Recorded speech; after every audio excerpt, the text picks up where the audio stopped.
tight, so cold, sleep is nice, so tired, my eyes fight, they just wanna close back up tight, get up, hoodie on, hard work at the crack of dawn, this life ain't for the weak ones, no, this life pure only for the strong, feeling slow, shake it off, don't got time for negative thoughts, red sight, got the dot, shoot my shot, I want the top, never lost, got my plot, know my story, I know my boss, I will fight against the clock, time's a limited gift from God, one day I will have my victory, crush all my enemies so viciously, work so hard my hands are blistering.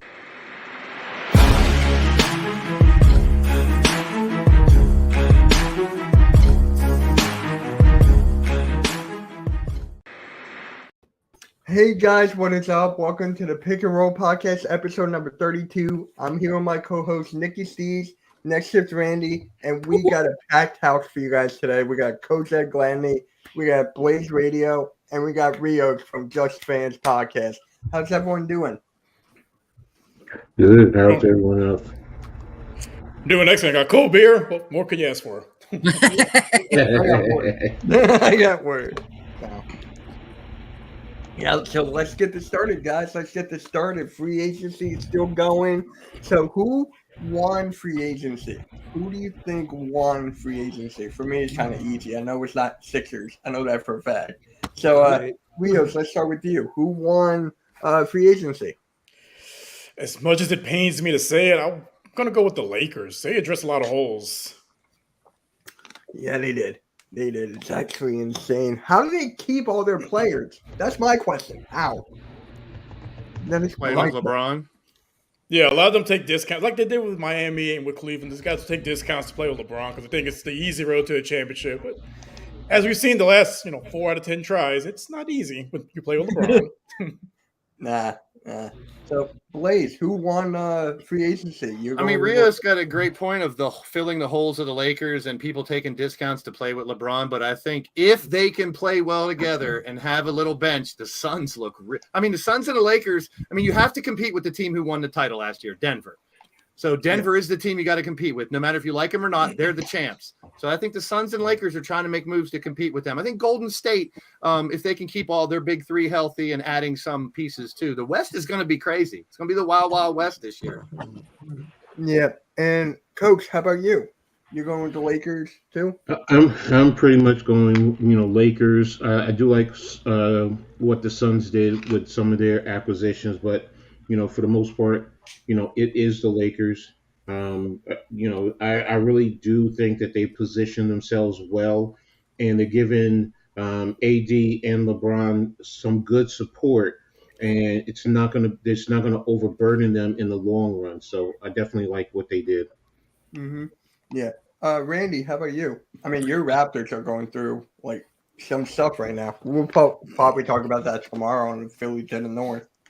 Yeah, I think I'm gonna have to go with Blaze on this one. I actually, I made the mistake of saying, "What the hell are they gonna do without a bench?"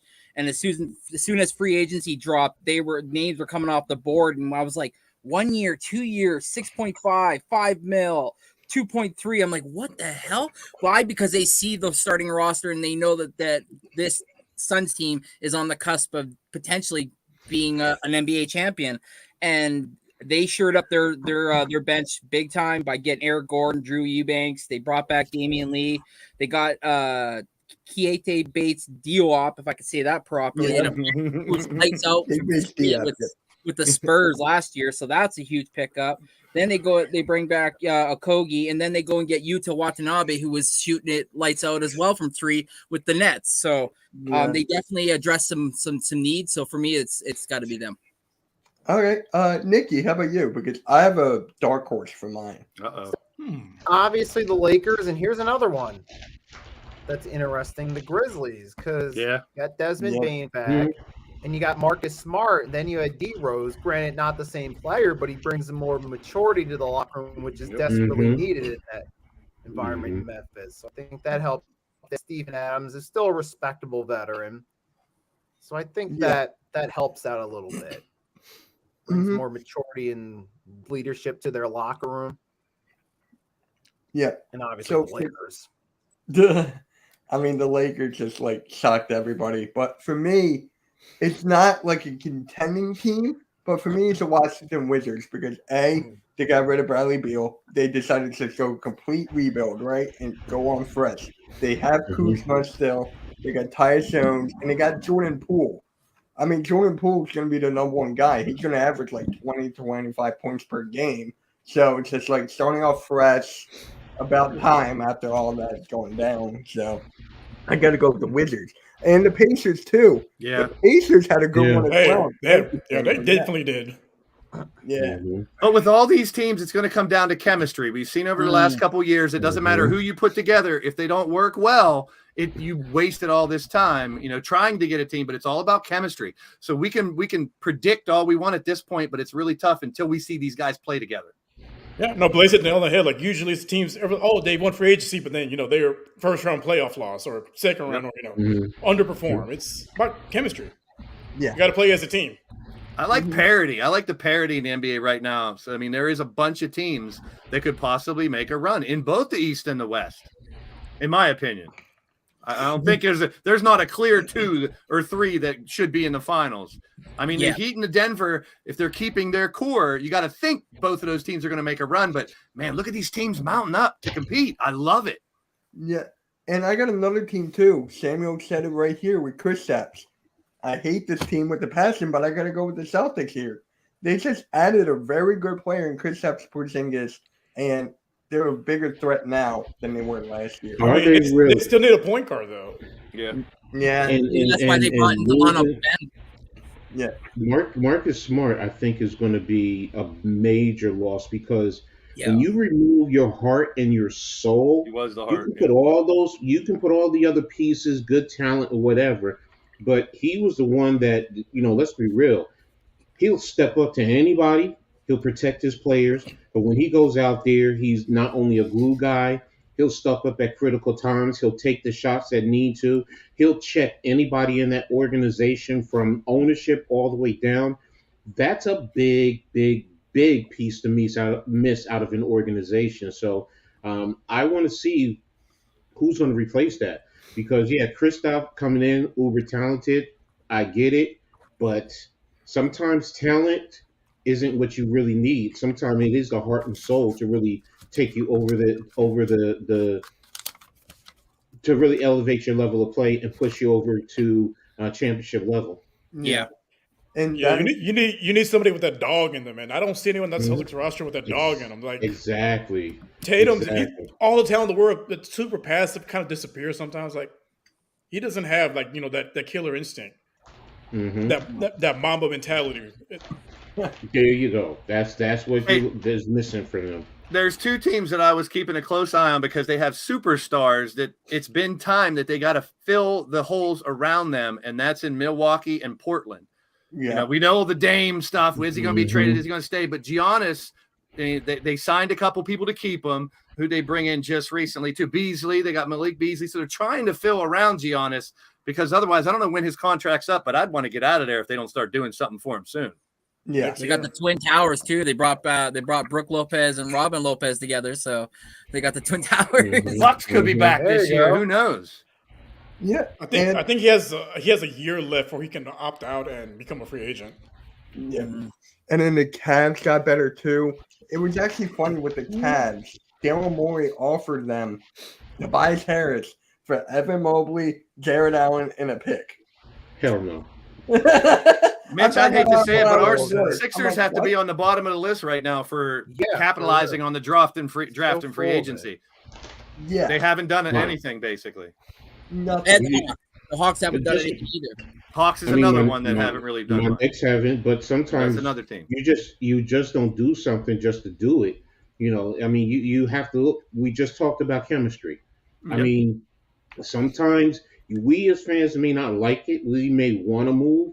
But sometimes it's like, you know what? Sometimes it's better. Addition is better for the chemistry with some players and some teams. So it's hard. I'm a Knicks fan. Mitch, you know how much I kill Julius Randle. I kill him.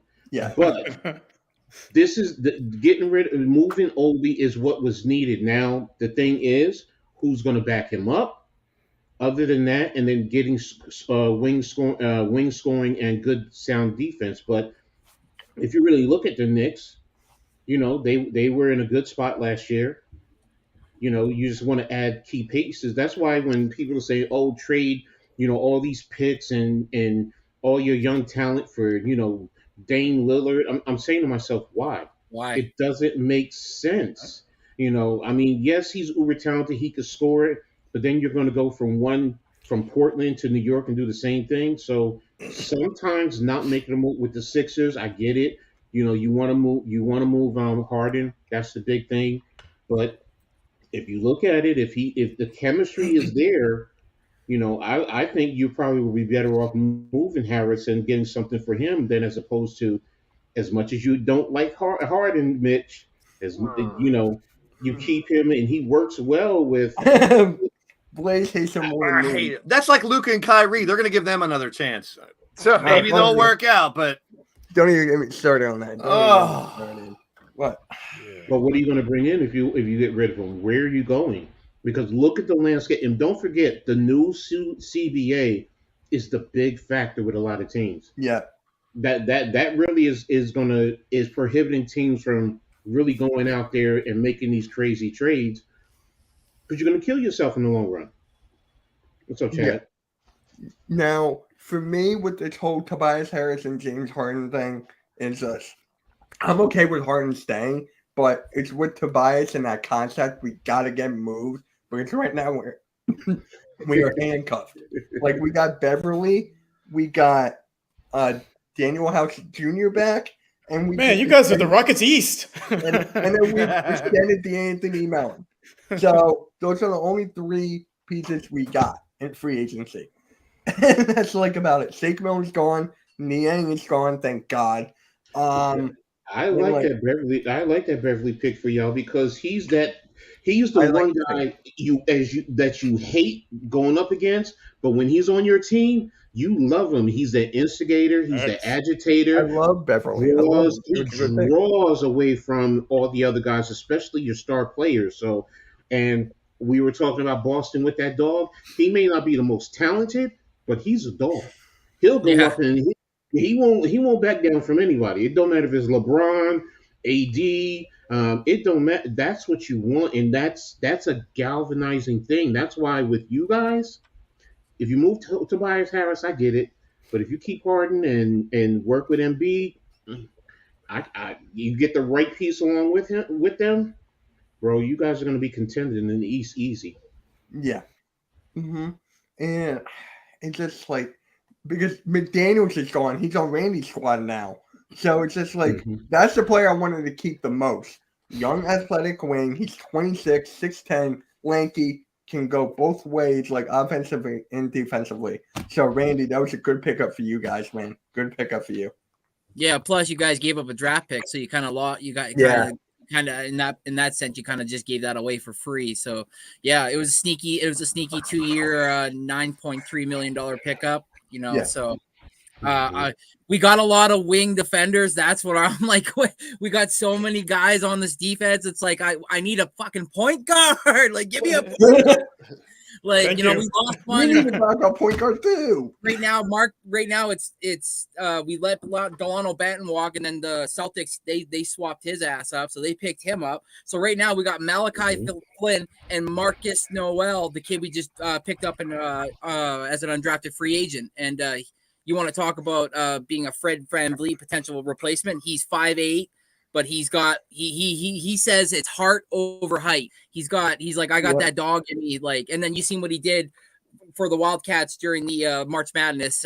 He had himself a hell of a tournament. So with getting Grady Dick again, another wing, but he's more of a shooter than here we go again.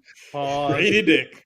So now I got a Schroeder and a Dick, so I'm excited about that. Schroeder's Dick. The Toronto Slongs. General Booty's coming too. The Toronto, the six dongs. That's what it should be called. Toronto Booty Warriors. But no, man, like you said, Mitch, we re-signed Jakob Poeltl 4-year, $80 million. So we given the Spurs that first round pick for next year.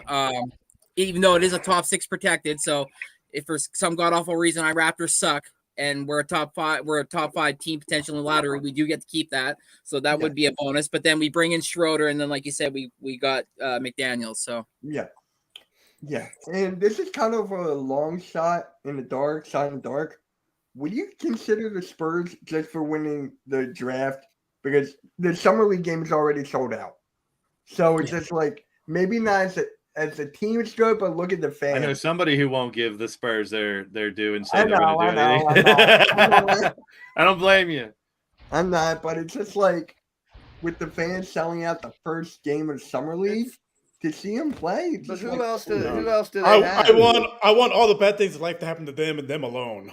Do they have a team around him? Who are the veterans? I mean, there's a great coach to learn off of, but who's the rest of the team? I mean, really?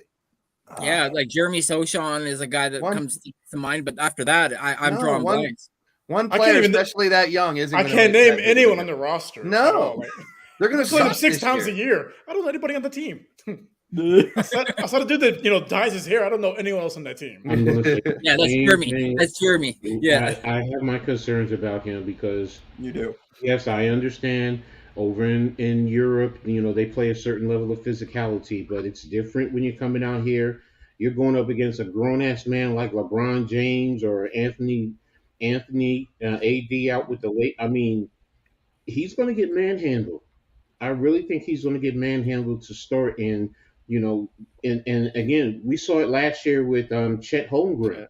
You were doing a lot better. Kind of the same thing. Same type of build. I get it. 7, whatever he is, can play like a guard, but what are you going to do when somebody really gets up in you? Not like they do in Europe.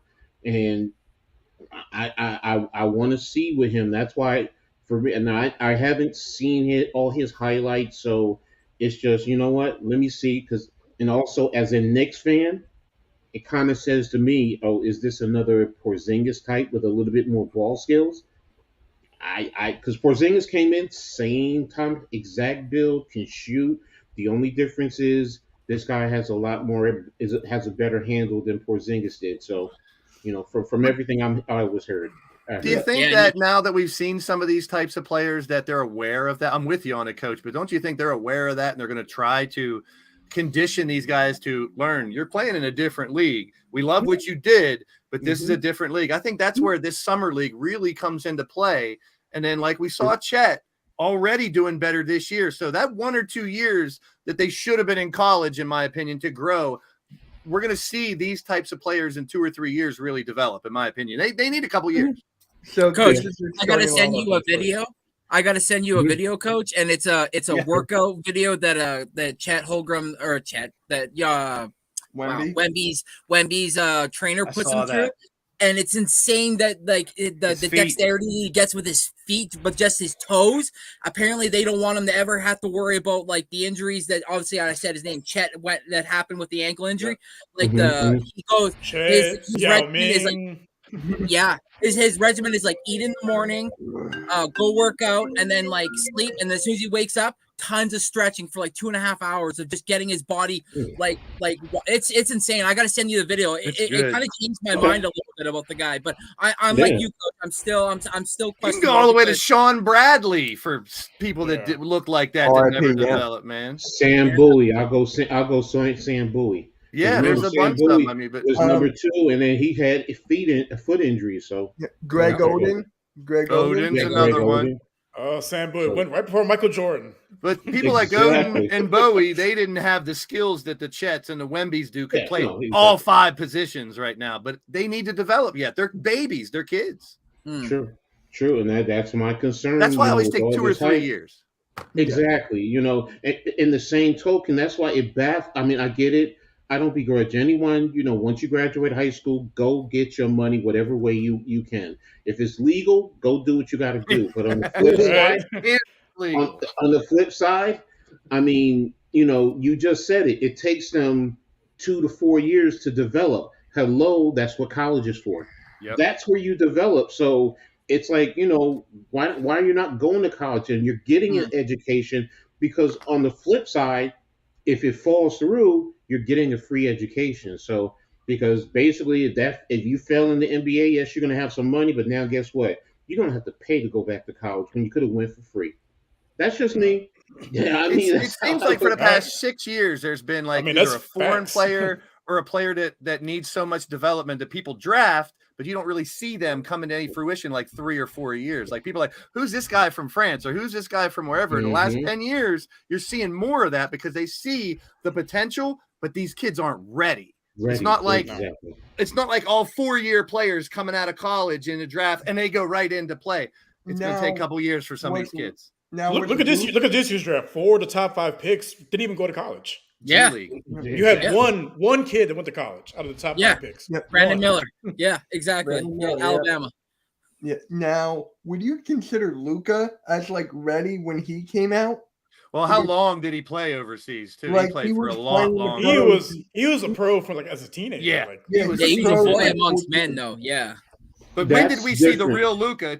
We saw what he could do here and there the first couple years, but then he finally were like, wow, this dude has the whole package. 50 burgers and whatnot. Luka came in, he was physically developed and he could handle it. That's what I'm getting at.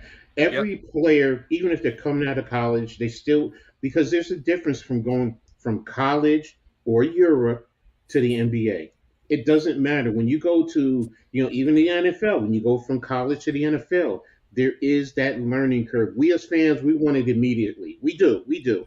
But we're not being realistic in saying, you know what, it does take a year or two for these athletes to develop. It's just like most of us when we go on our job, when we first get in there, we don't know every damn thing. It takes us a minute to get it adjusted. So it's the same exact thing for these guys. But as fans, and the NBA and these leagues, it's a business. We understand that. And what do they want? They want that almighty dollar as fast as possible. So, God, I'm not going to mess with that too. Dang it. See, now y'all going to get me started, right, Mitch? Now y'all going to get me started. No, I'm sorry. I'm going to behave myself. No, you're good. You're good. Geez, Randy gets started. That was good. Oh my God. Yeah. So, according to their fit, who do you think was the best pickup for a team? According to their fit, who was the best free agent for their fit, you think? There's still some good ones out there, too. Yeah, there's still very good ones. Fit? That's hard to say right now. Honestly, it's so early to judge that. But that's a good I like Marcus Smart. I really do think he fits in Memphis, not only culturally, but what he brings to the table. And guess what he's going to do for Ja Morant and Desmond Bane? He's going to take that number one player on the opposite team, so he takes the pressure off of them. And I talked about it earlier. He's that dog, so he's that enforcer. And it's going to allow them. See, he's going to be what they wanted initially from what's his name, Dylan Brooks. He's going to bring that what they were looking for, where it's going to take away from Ja Morant and allow his game to grow. Yeah, Bruce Brown was another one. Hey, what did we say a couple weeks ago? Did Ja and the boys in Memphis need? They need some veterans, and they got a couple. And they actually got 2. Don't forget, Derrick Rose is another one. So that definitely a good leader. And that's the thing, and that's why I like him.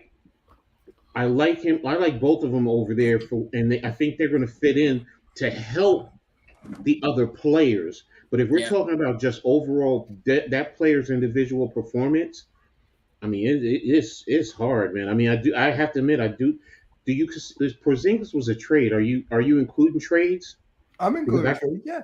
Bradley Beal to Phoenix.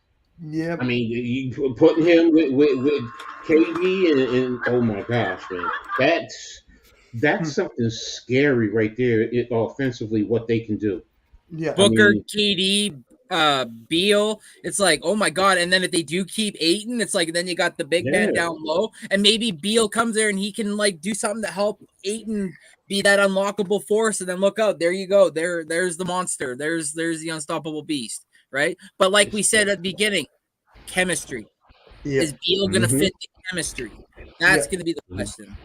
But for along me, with their bench too. yeah, So. for me, Coach, I don't know if you're gonna like this, but I gotta go DiVincenzo here just because of that Nova connection, and he can bring up the ball, he can score, he can average like 12 to 15 points per game off the bench. So I really like that fit for you guys. Isn't there another Nova player they're trying to get? So they got 4 of them. No, it's 5 of them. I thought it was 5 of them. They were trying to. They had Archie Diacono. They got Brunson. They got DiVincenzo and Hart. Right. I'm telling you, you're going to get their boys. They're trying to recruit their boys from college to come over. Look. I'll say one thing about DiVincenzo. I'll say this about DiVincenzo because the one thing I said is, okay, now that we signed him, is he coming off the bench or is he starting?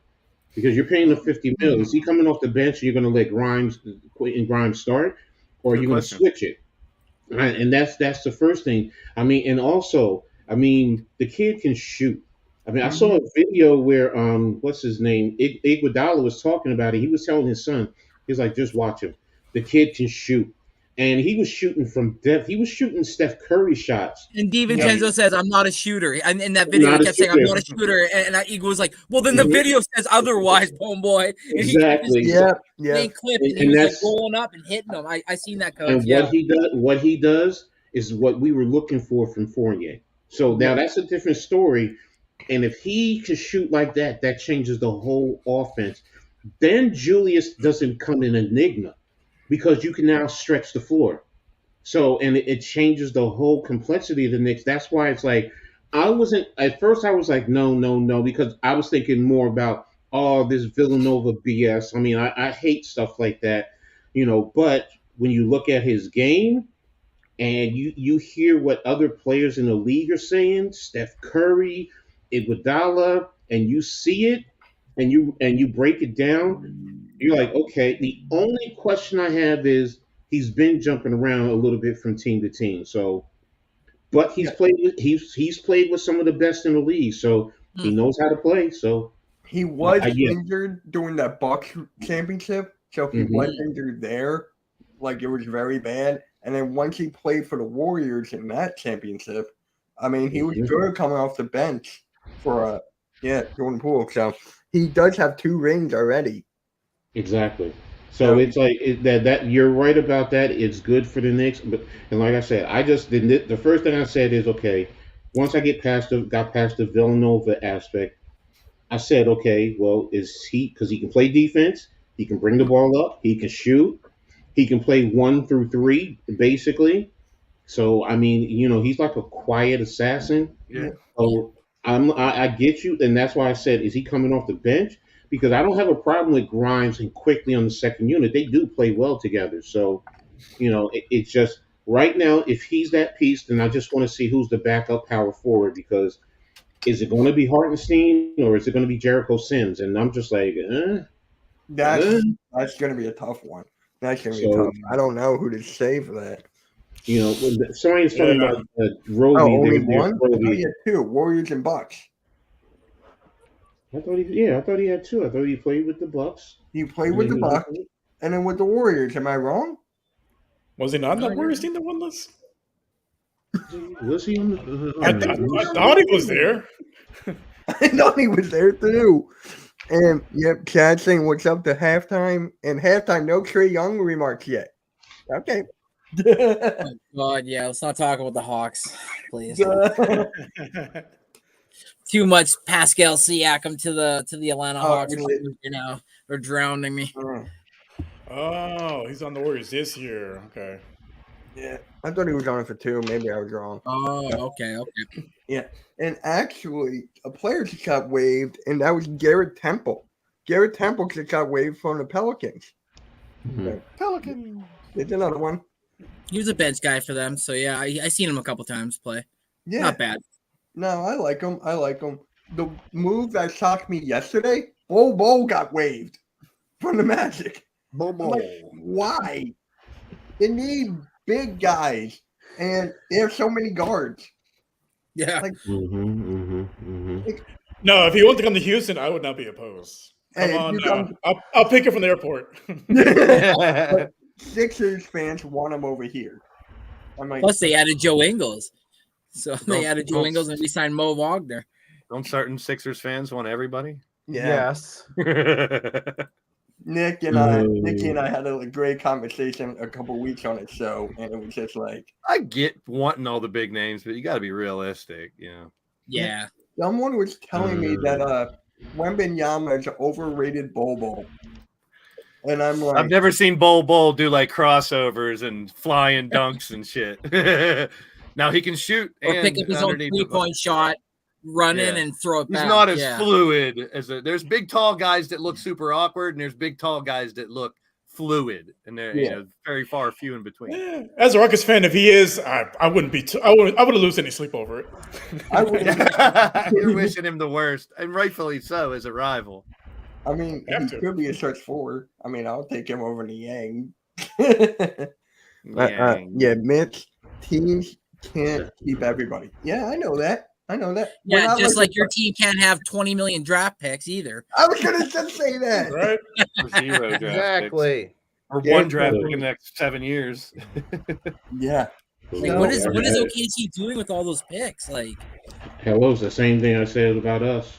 I mean, we have all these bad, and all these draft picks can also, if we don't capitalize, turn into second-round draft picks. It's like, wow.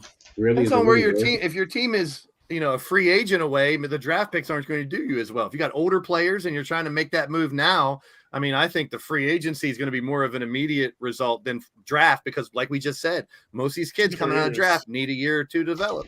Yeah, and we don't know if they're going to be the players we expect them to be either, right, Blaze? So we've seen that how many times the last few years too, especially with some of these guys we haven't seen that are from overseas and stuff. But I got faith in the agents and the people that study this, that do it for the living, that are paid for the big bucks. There's a reason these guys are getting drafted. There has to be. These guys aren't just picking people out of a hat because they scored 30 points a game. They got to know who's going to fit in your team. I'd love to interview an agent to see what goes through their head when they, prospects and shit. Oh yeah. I'll say that, like for the NBA, like the first rounders, like almost 80% of them are going to be busts. Like they're not going to be, or role players or not superstars. There's a couple possible. Like maybe out of every draft maybe like maybe 5, if even that, are going to be guys are going to be franchise guys. The rest are going to be journeymen, basically.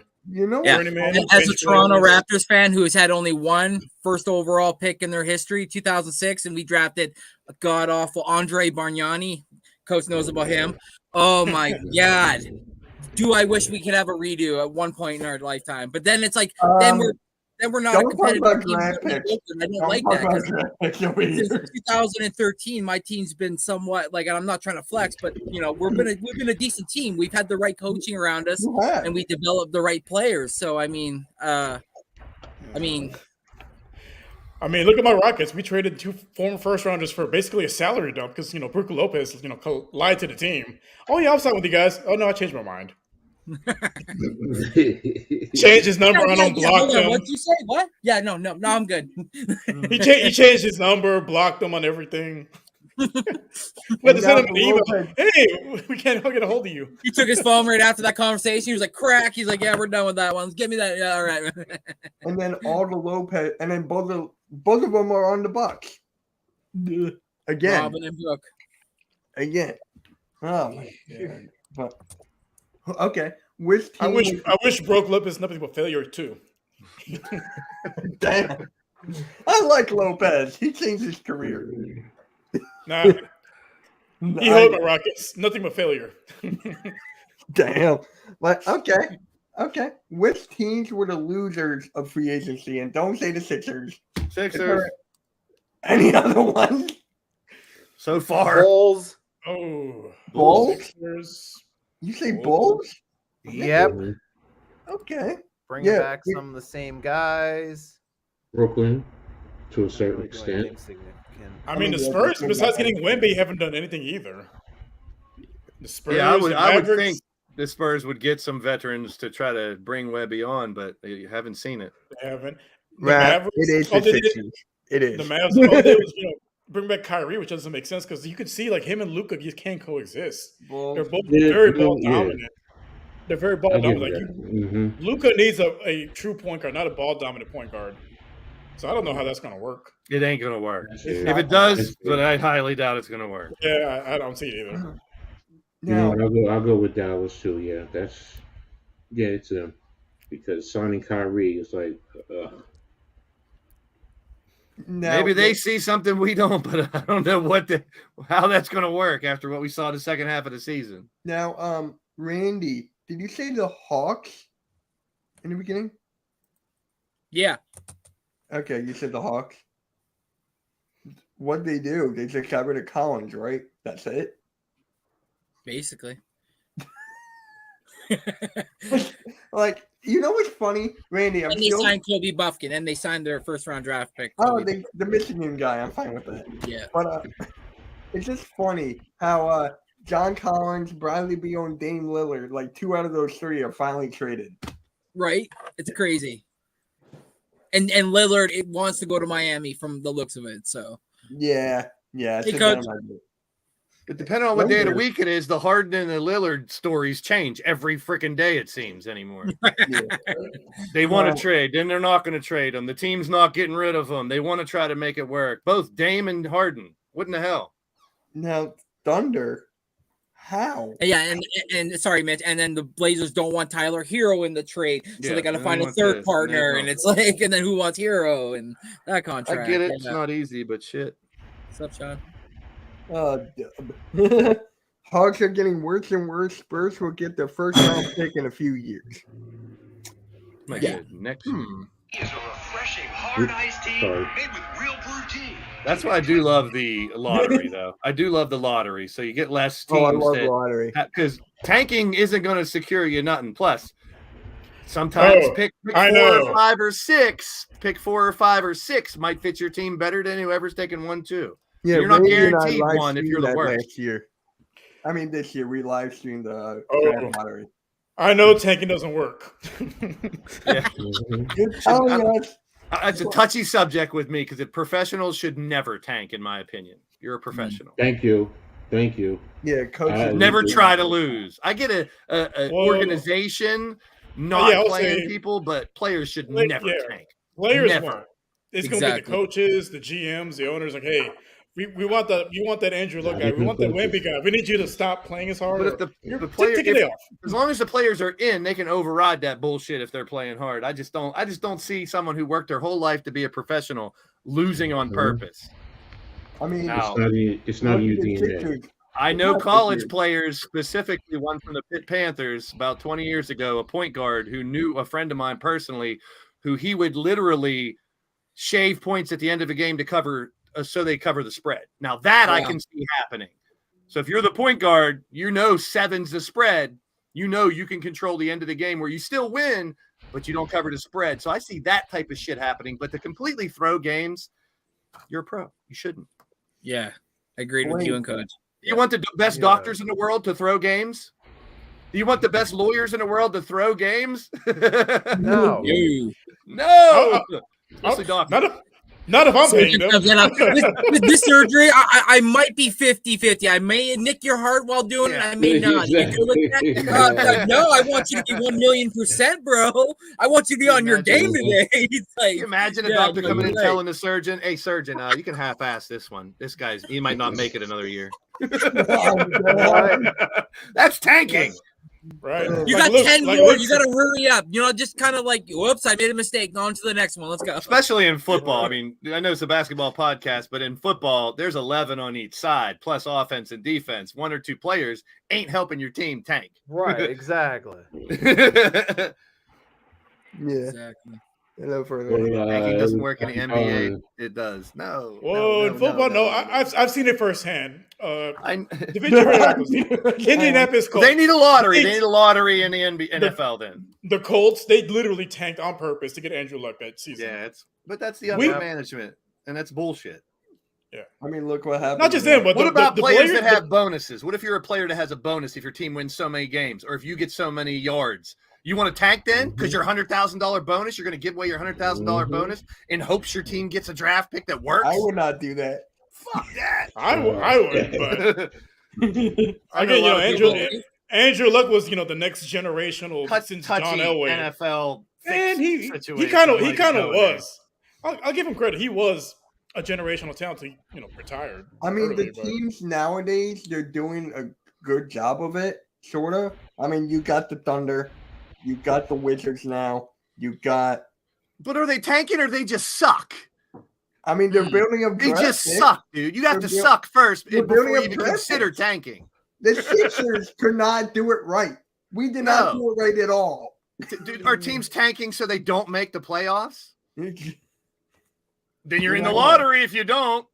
No. Yeah. I mean, well, being in the lottery don't even matter. I mean, hello, look at my Knicks. We were the worst team 1 year, and where did we end up? Third, and we lost out on Ja and Zion. Now, I mean, in hindsight, still might get Zion, coach. So hold off. You still might get. Yeah, you might get Zion. No, there's no way we're getting Zion. He might. He's a freak of nature. He wants to play in New York. Wanting to and it happening as two different things. Now, if he signs with CAA, then I might start to say, okay, Coach, what if he blows up this year? What if he's healthy and he has a really good year? Then next year he wants to come to the Knicks. I mean, he has child support coming up. He's got the. I'm not disputing his talent. When he's healthy, yes, he is a freak of nature. Anyone would want him. Yeah. But number one, with his size, and I'm a big guy, so I understand the issues with the injury is a definite factor. I mean, and how serious is he when he was out? Look, man, come on, you blew up. That's telling me you're not taking your craft seriously. You're not. You're out there in New Orleans, out there partying and eating, living the lavish life. And then you have your girl, y'all have a baby. Kudos to you.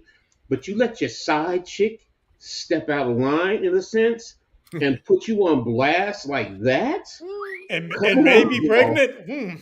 Exactly, yo, bro. Keep it in your pants, Zion. No, it's not even that. Yes, he should, but let's be real. Wrap it up. In all sports. Thank you. Wrap it up and understand the game. Look, she is the side chick. You gonna play games with her head, whatever the case may be. But on the same token, yo, you still gotta let her know you number two. You ain't number one. You're never going to replace BB at number one. As long as you tell her that and she accepts it, then she knows the rules of the game.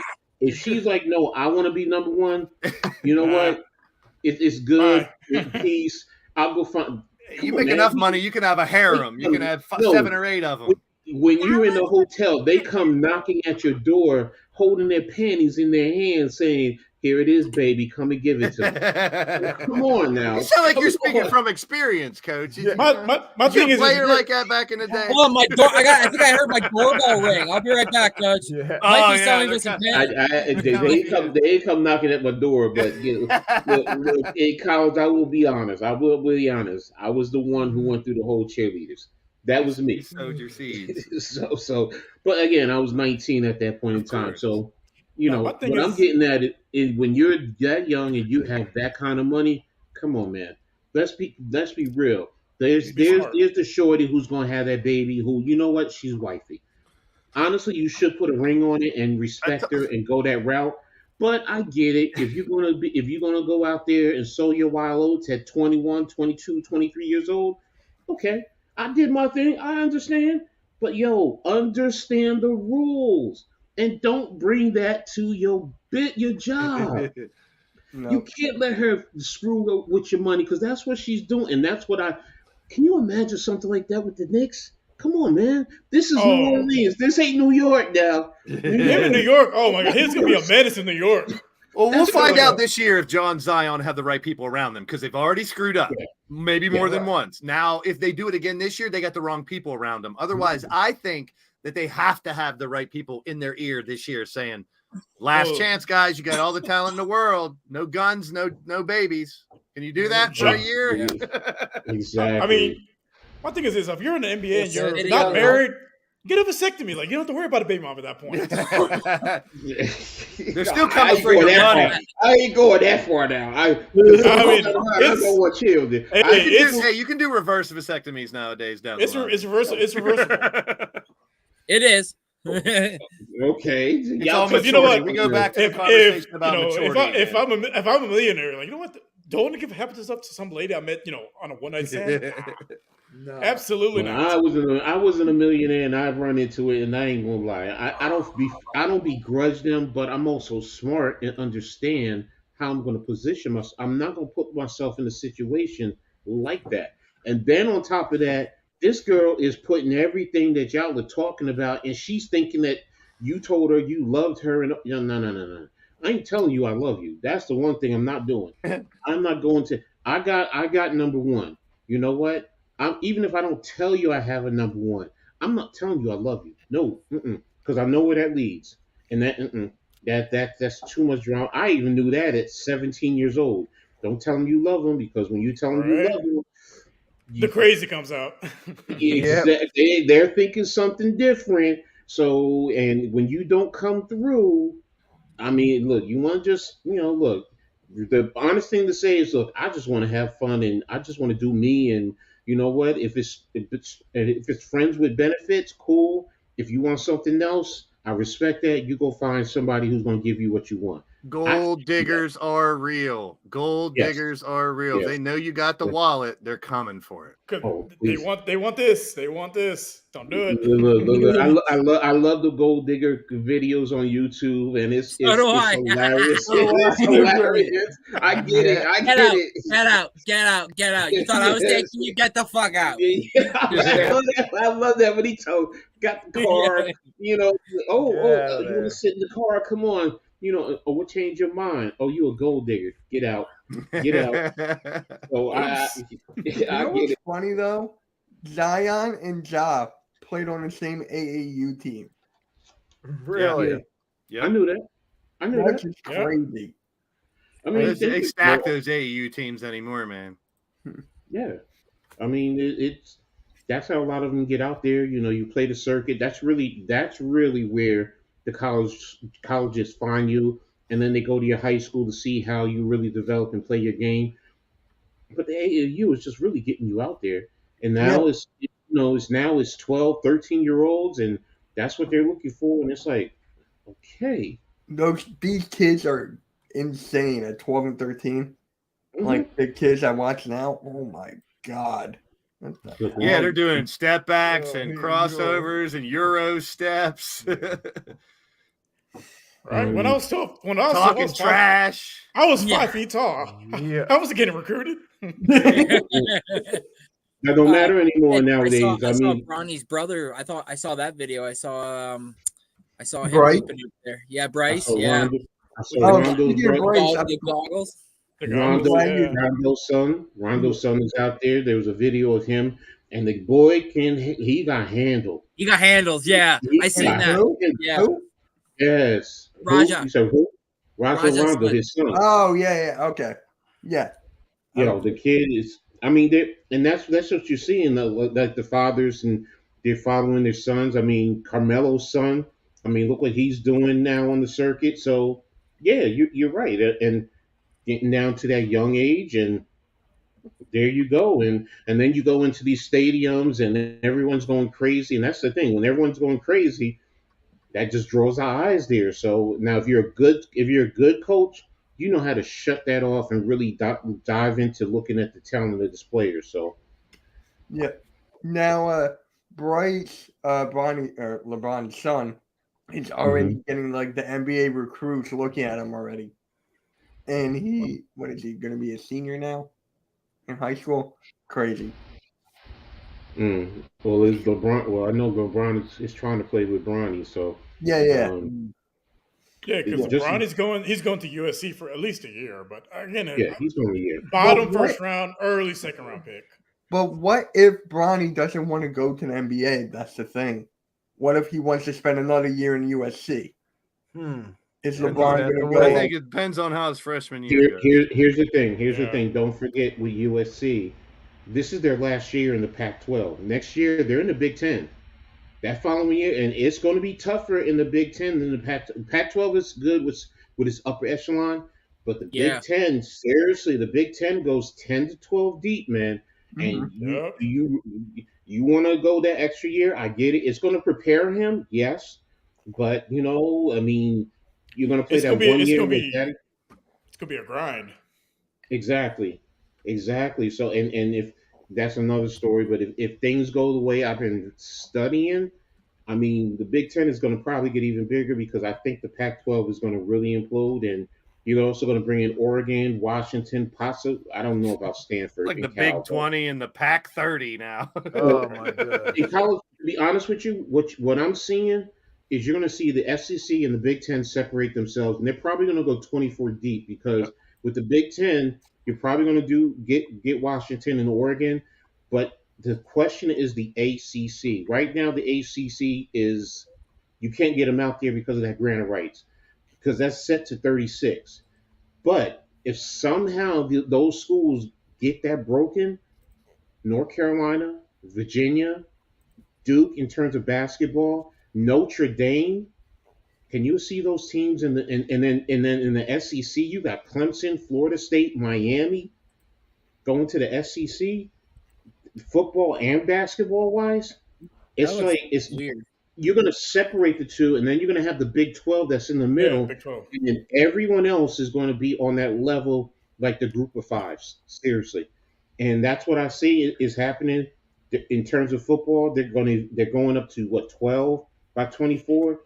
I Yeah. think eventually somewhere down the road it's going to be 24. And basketball, they're talking about expanding college basketball.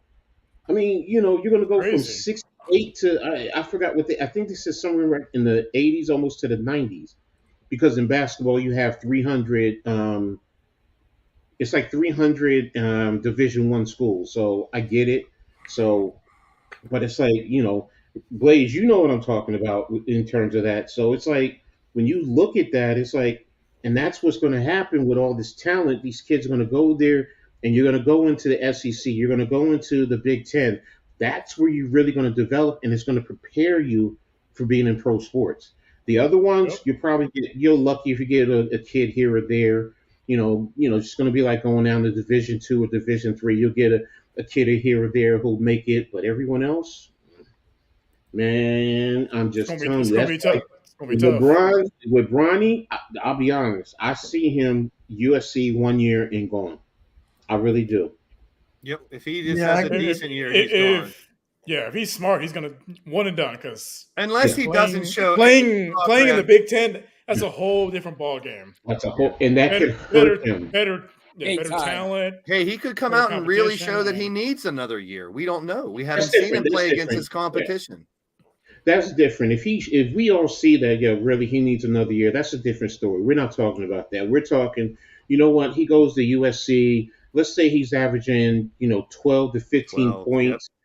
Then he's going, and his dad, look, come on, man. Even if you're a late second round, I'll follow you where you're going. That's going to at least going to secure you on your. See, that's what's tough. How is he going to, with a contract like LeBron's, just if little Bronny goes somewhere that say can't take LeBron's contract, is LeBron going to take a big pay cut to play with Bronny? I think he would. He sounds like he would. Yeah, the way he he would. talks. He would. I mean, because you think about that. That's something that no one has ever done in the NBA. So he can at least hold that. So even if he takes a vet minimum for him, I mean, what's a vet minimum going to be for him? Oh, that beer looks so good, bro. Yeah, but what's a vet minimum going to cost him? Probably, a mil to. And what's it to him? The True. point is, he will play with his son. That's it. Yeah, He he's a don't need the billionaire. money. He don't care about money. He He's a needs the money. billionaire. Yeah, he don't need it. So, and if it gets him and helps him and his son play together and he can help his son grow for a year or two, come on, man. What team wouldn't do it? I'm just playing devil's advocate too. I'm like, what if a team that LeBron Right. would never thought he would want to play with drafts Bronny, and they're like, maybe LeBron would try to get that team to trade Bronny to LA for something and picks. Well, I don't know. LeBron is a free agent, so he'll follow him. He's going to do whatever he can to play with Bronny for a year. Just imagine the marketing alone, man. Yeah. Exactly. Marketing alone. Just like when it was Ken James and Griffey and James Ken and- Griffey Jr. Yep. Senior and junior, just like Yeah. that. All right. That Can was you imagine beautiful. Bronny throwing an oop to his dad in an Yeah. NBA game? Oh my gosh. That would be Fans or to crazy. his dad throwing an oop to Bronny. That's what I'm saying, Blaze. And then someone would encapsulate that moment and be like that, like almost change the ball as like a torch and be like, "There's the moment where he passed the torch to his son. He's like, it's your time now. Go take it." And he does like some sick windmill and finishes with it. That would be sick. Like I would have goosebumps. I'm getting goosebumps like, just talking a lot of people are saying Bronny's good, but is he really like above and beyond everybody else that he's going to kind of take the spot of LeBron? No, I mean. There's a lot of that's gonna be it's gonna be Bryce. I think Bryce is gonna be the franchise player. We'll see. Yeah, it's kind of like there was the three brothers named the Balls that were supposed to change the NBA. Well, with Lonzo wearing those BBB shoes, LaMelo got paid. LiAngelo, where LaMelo got paid. Dad, where's Dad at? Where's his mouth? I haven't heard his mouth in a while. The thing with Lonzo, those shoes, they messed him up with the injuries, and he's going to have to retire because. Yep. Alex Caruso came out and said that he hopes he can come back because he feels like he's still got something left. But he said even the same in the article. If you go read the article, he goes, I just don't know if he can. That's too much damage to the area. So it's like shit. You feel so bad for him. Blame Dad. Yeah. That is the dad's fault. Making him wear those untested shoes. But I mean, at the same time, I know Zion's a different story. He busted out them Nikes. That was crazy. Yeah. Which is those are supposed to be as good too, but nothing prepares you for the weight that Zion has in the pressure.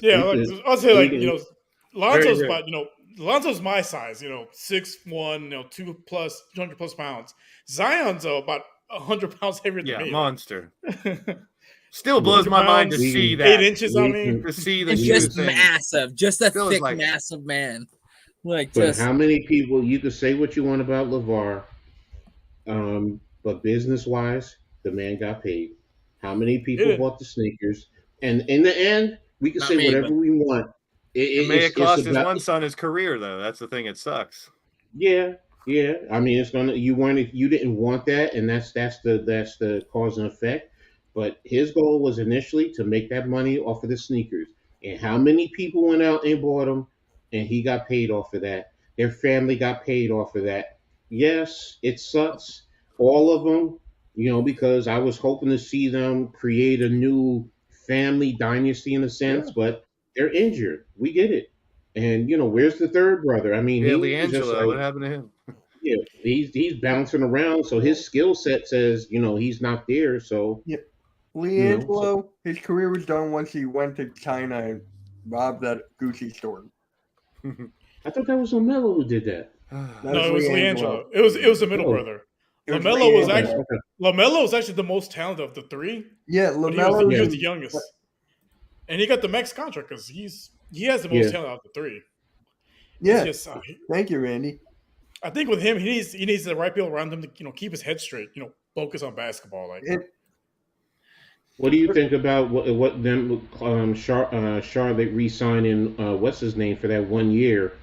What's his name? Miles Bridges. Miles Bridges. Yeah. I mean, I think I mean, they need veterans. They got a young team. They need veterans. I understand the stuff off the court. I understand what's going on with that and everything. But if anything, his 1 year, $7.9 million is like his last. Like Rio said, they need a veteran. This guy needs to smarten up. Maybe he can show the league that he's still valuable to somebody else after this year. Still getting paid somewhat decent, 7.9, considering what some people were getting. Like, for example, the people that signed with the Suns, they were taking $2.35 million deals. So I think this is his offer from the team being like, show us what you're worth. Maybe we'll give you back. But the thing about it is he was a restricted and he signed this and it makes him a free agent after this year. So he was still a good player. Yeah, he was. Yeah. So if he comes out, keeps his mouth shut, does what he's supposed to do, I think he's not going to get a max deal somewhere like, 260 mil. Yeah. But, he can get in 100 mils. He can get in 100 mil off of that. And you know what? Regenerate his career. He's still a good player. So someone will take that chance on him. And all he has to do is just come in, shut up, don't do anything stupid, and you'll have another opportunity to make that money. I would love him as a Raptor. I love his playing style. I absolutely did. He got into all this stuff. I was like, oh no, there goes another good one. Like there goes like that untouched gem in a sense. Like he was just building himself up, like you said, Coach, coming up as one of them guys who could like this team's like the Hornets. Like even though we make fun of them, like if this works out, like they could be something. They could be something serious to look out for. Exactly. They have decent pieces. Like these guys can hoop. Yeah. They gotta put it together. Yes. That's all it is. Putting it together. Maybe they're going to get it together because MJ is getting it out of the way in a sense. You know, I don't want to say it's his fault, but distraction nonetheless. I think is what you're trying to say, right? Yeah. Yeah. Yeah. So, you know, if he's getting out of the way and, you know, new ownership and, you know, they could say to him, "Your MJ, you know, you have your small little piece. I believe he has a small little piece. You know, just go sit over there. Just be quiet. You know, you do what you did right now, but now we're taking over. We're bringing in our people. And can they get back to the Charlotte back in the 90s when LJ and Mourning were there and they were Bugsy Bogues, man. That was a squad, man. That was a squad. That was a squad, and that's what I'm saying. You know, y'all are saying that they have pieces. So, and they build around LaMelo, and oh my gosh, I love Lamar. Grandmama. That was perfect. That was perfect for the NBA. You know, we're giving away our age, guys. That was a beast. UNLV back in the day, man. The old UNLV squads. LJ, in a sense, Zion is the same type of dude if you really think about it. Yes. Big man that can do crazy dunks. Yes, very good comparison. So same body type. Zion is a little bit bigger though. A linebacker. LJ, like I said, he's thick. He's thick. Zion's thick. You know what I mean? But Zion is like 290. LJ then was like probably about 250. But it's all about staying healthy. We've talked about it. I mean, who knows who's going to stay healthy this year, and that's the big. Well, that was LJ's problem. Once he had that back injury, just cruised. Giannis goes down, there goes the Bucks. Embiid goes down, you know, Jokic goes down, there goes the Nuggets. So these big pieces, one big injury changes a lot. Yeah, I mean, LiAngelo was a part of so many G League teams. Yeah, I think he was part of Thunder. He is the G League. Yeah. We've seen a lot of max deals go down recently. We've seen a lot of people getting signed for big, huge contracts this offseason. And, you know, everyone's jockeying for a position, man. It's a fun offseason. I mean, I know summer league's here, but it's been a very interesting offseason, in my opinion, for the draft of this free agency. And there's still so many unanswered questions. And it's not over yet. The fun part, it's not over yet. There's still the Harden and the Lillard. What's going to happen with these guys? Actually, you just brought up free agency. The Clippers are unwilling to trade Terrence Mann. Yep, I saw that. And they'll trade him tomorrow. Mann and pick. I really think these teams are trolling people. Because, I mean, with the Harden and Dame stuff, one day they're never separating them. Then they're going to trade them. Then they ask for a trade. Then they're going to – I think if I was in the marketing department of one of these teams, I'd be throwing out false shit too. Let people like us keep guessing. They're the professionals.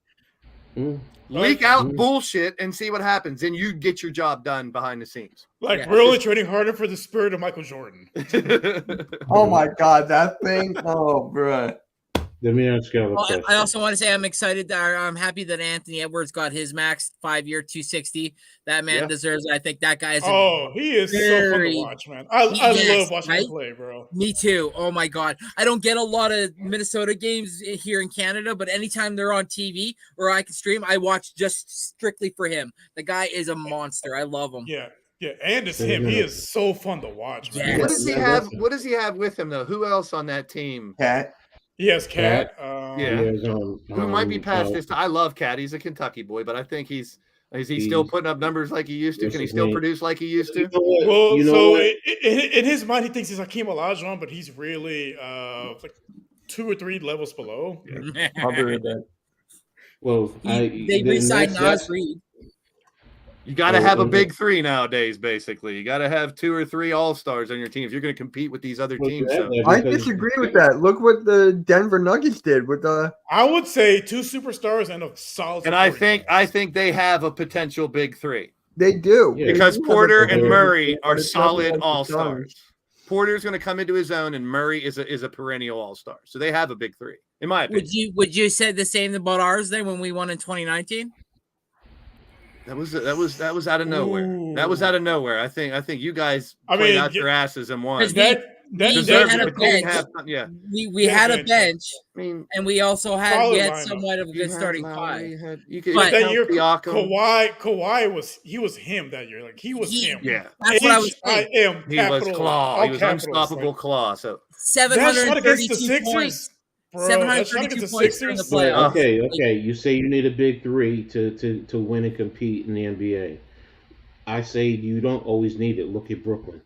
Brooklyn had it. They had. We gotta have I mean, if you're winning, you're gonna have 3 all-stars or good enough players. There are failures of big threes. A lot of them recently. I would say Miami was a failure as a big three. They promised 7, 8 championships. They got 2. Yeah. But they still got championship. How many teams in the league would take one?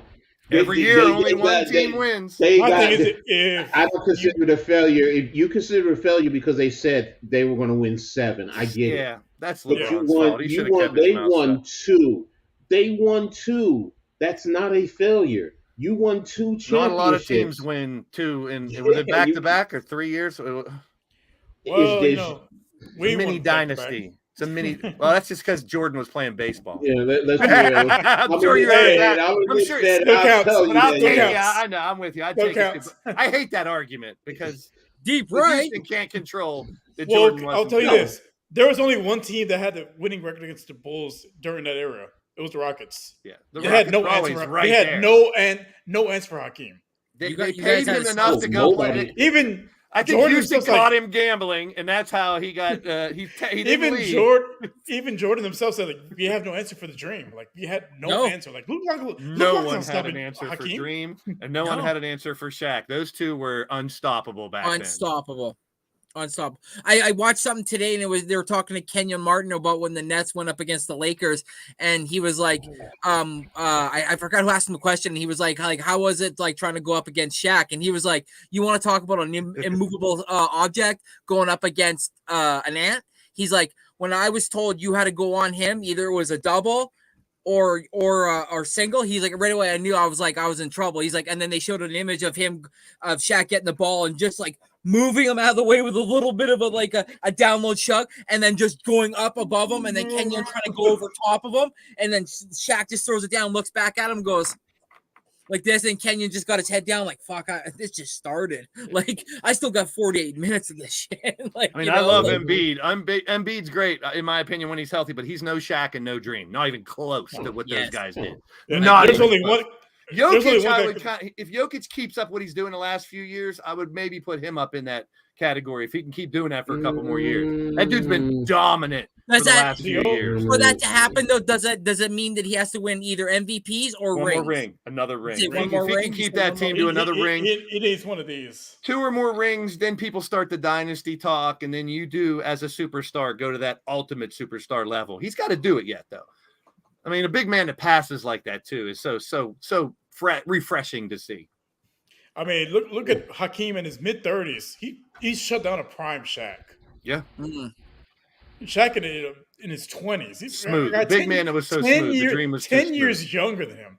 His focus was you can't stop when someone's shooting way up here. You can't stop that. And Hakeem with his quickness, the Dream shape. I mean, that right there alone.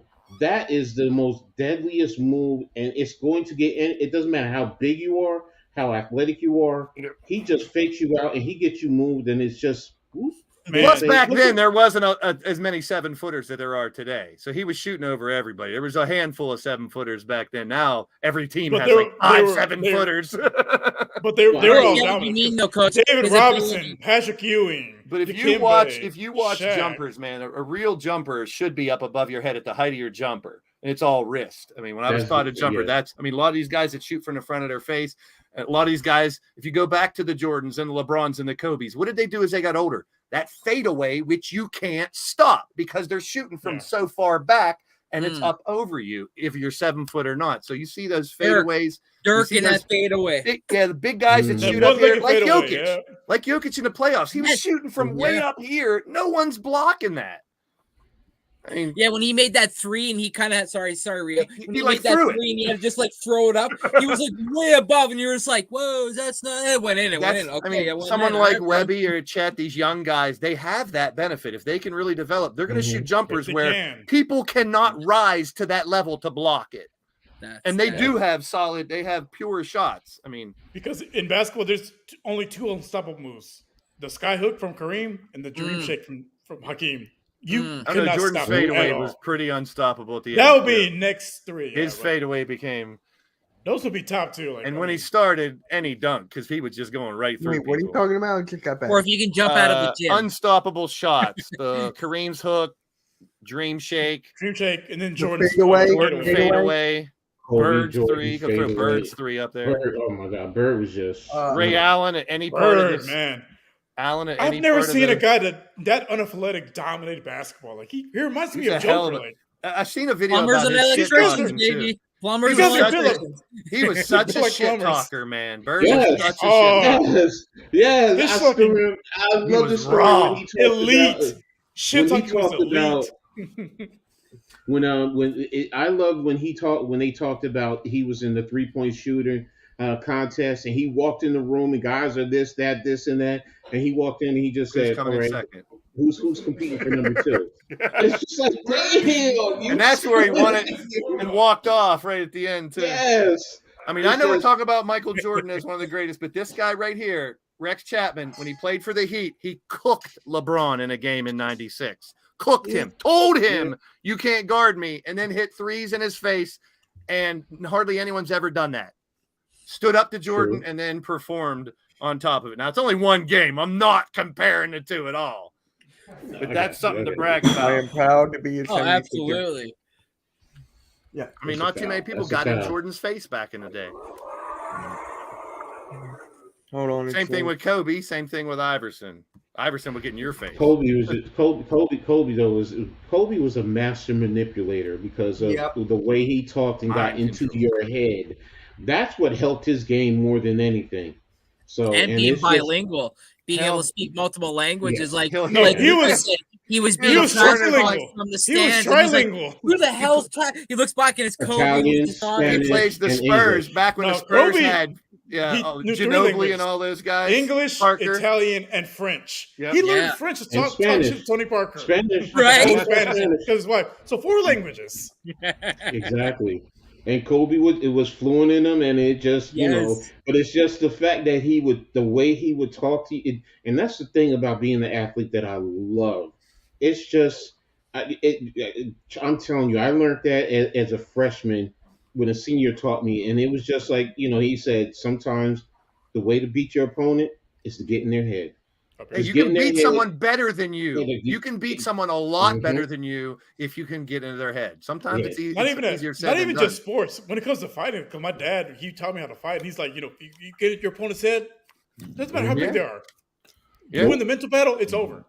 Mike Tyson, the epitome intimidator and mess with your mind. And basketball too. Oh, you have a lot more. You don't have a bunch of pads on. You don't have mouth guards and helmets where you don't see facial expressions or hear them as much. Basketball, what that person's facial expression is, what they're saying. If you got the mental part of the game, it's a big part of the game. And I'm sure it is at the highest level. That's why they had LeBron stop wearing the mask because they couldn't see his eyes or something. I don't know. There was something like that, I remember. But you wear a mask, it gets in people's heads. Yeah. There's a hockey reason why you're not allowed to wear a visor, because goalies complained that they couldn't see the shooter's eyes, and that it was a disadvantage that they couldn't see their eyes. So one of the greatest hockey, in my opinion, one of the greatest hockey players of my generation, Alexander Ovechkin. That's the reason why when he started out with the visor and now you don't see him without it, is because Martin Brodeur of the New Jersey Devils complained to Commissioner Gary Bettman that it was the disadvantage to goalies. So he told him he couldn't wear it. Yeah. Well, that's stuff I hate, man. No, it's not. No, it's not. It's football players, we do it all the time. We wear the visors because we don't want them to see our eyes. Michael Vick used to wear the visors. Quarterback. Right? He looked So mean. it's like That's intimidating too, man. When those dudes were wearing those dark visors. I liked because in Houston it's sunny as fuck. Like the sun's in your eyes. Like, I miss those big crazy face masks they used to have too. Remember the big long crazy face masks that some of them linebackers used to wear that just look like they're gonna kill you. Wait a minute. I need to ask after huddle this. Why is it a disadvantage? Wow. Why? Because we can't see their eyes? No. You should trust your technique. You should trust that. I'm telling you, as a coach who's coached football, don't fall into that. Because even quarterbacks, there are quarterbacks who will manipulate you with their eyes. Yeah, and guess what? They'll look one way, come back the other way in a split second. That's a disadvantage. Nope. Go ahead with even basketball, the no-look pass. Looking here. Oh. Exactly. Chris Paul, look how good he is with that. Yeah. Hey. To Williams. Oh, you're agreeing. I'm sorry. What's that like? Wait a minute. Yeah. No, I love it. He said if it's a disadvantage, the NFL should let people wear them. But it isn't. No. It's fair for everybody. Yeah. Yeah, it's just I love it. Yes, I love it. How about the kicker mask? Just one bar. Thank you, Logan, for subscribing to the network. Thank you. I just got a notification. We got. Yeah, they are. They are. Look, I've coached minor league, semi-pro, and the guys go into when they go. Oh, I got this one. I got smoke. Oh, I got this one. The only ones I will say on. Yeah. The only ones I will honestly say you don't really want them to wear is the real black visors. And the only reason why I say that is for medical purposes. Because if a guy is laying down on the ground and you can't see their eyes, the other ones, at least you could take a light and you could still see their eyes to a certain extent. That's the only reason why. Otherwise, man, if a hockey player is wearing a visor and you can't see his eyes, so what? I mean, hockey players are skating around so fast. How are you going to see their eyes anyway? A split second, Coach, like, come on. Coach, it's also kind of hypocritical for somebody to say that who's got padding all over the place where you're a small human being, but it makes you look like you're 600 pounds this way and you got, all this. So, but it worked. What's up, Logan? It worked. He was not allowed to wear one. I will say this. That's when I learned that hockey players, because when I first was watching, I always thought hockey players were big like football players. I did. And then when somebody said, no, they're very small. They have to be quick on the skates. First of all, it's hard as a big person to be on skates, but, moving around. And then when I saw the height and the weight, and they were talking about this one guy one time, he was 6'5", 6'6", and he was like 250. And they said, that's humongous. I'm like, that's humongous. I'm like, really? He was 6'7" on skates. He was 6'7" on skates. That's what. Yeah, Zdeno Chara. Yeah. Yeah, that's why it's like, you know what? And then going slamming up into each other, and that's why I said, well, then I could. They would never play with me at 350 pounds, putting on skates, flying around. These guys. Oh my God. But in his defense, Coach, I would send you some videos of Zdeno Chara fighting dudes. He was a scary man. I think either he was from Russia or Czechia. People didn't know what he was saying, but he would just go up to you, grab you, manhandle you, and just pop, pop, pop. And then he would just grab you and give you to the ref and be like, he's done. And then just like skate away. Scary man. But that's what I see what you mean. That's when I was like, okay, that's the thing that I ain't gonna lie. That's the thing that I love about hockey. You're legally allowed to fight. You're this person to that person. Sign me up. Let's go. Exactly. I'm like, yo, you piss me. We can, you two and everybody else stay out of it. A fair 101. It's like, oh, really? Really? You could do that? Weird. I could throw hands and not get fined or suspended. Let's go. All the head injuries and concussions, but no, in one sport you can literally punch some dude right in their fucking head. Yeah, exactly. I know this is a basketball show, but I remember my dad taking me to my first hockey game, and I was like to my dad, I was like, I don't know who to cheer for. He's like, go for the guy who's got a letter on his chest because that's somebody that has integrity within the team. So I was like, well, I'm just gonna go with the captain. And it was Jerome McGinley, and he's a Calgary Flames captain. Yeah, that game. He dropped gloves with a defenseman, and we were sitting 4 rows up from glass. And I said to my dad, I'm like, he's not, this guy's serious? Like and my dad's like, you really, you're about to learn something. And The man was about maybe two inches taller than Iginla. Iginla dusted him. Just dusted him. Iginla got caught once and he got busted right here, but he hit the guy, busted his nose, caught him right over here. Like, it was insane. I like stood up. I like ran down to the glass. I was like pushing up against the glass. I was like, that motherfucker is my dad. I love that man. I was like, so. Iginla has a white kid. He has a white kid because Iggy was black, half black. So they're like, what the hell? And I was like, I love this man. That's it. It's over. We went up to the concession stand. I got his jersey, bought a bunch of portraits. Everything, became a huge fan of his because of that.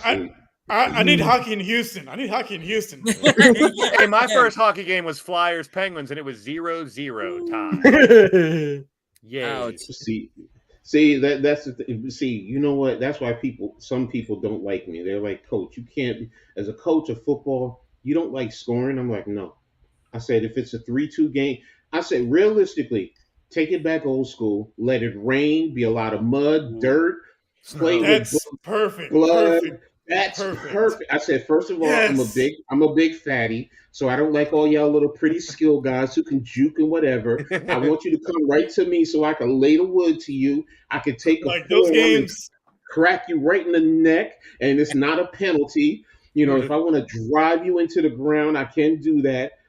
That's football to me. If it's 3-2 and I see that, here's a story. Back in 2000, those games they're for the dogs. The dogs. Yes. You know what I mean? 2000, what was it? 2007.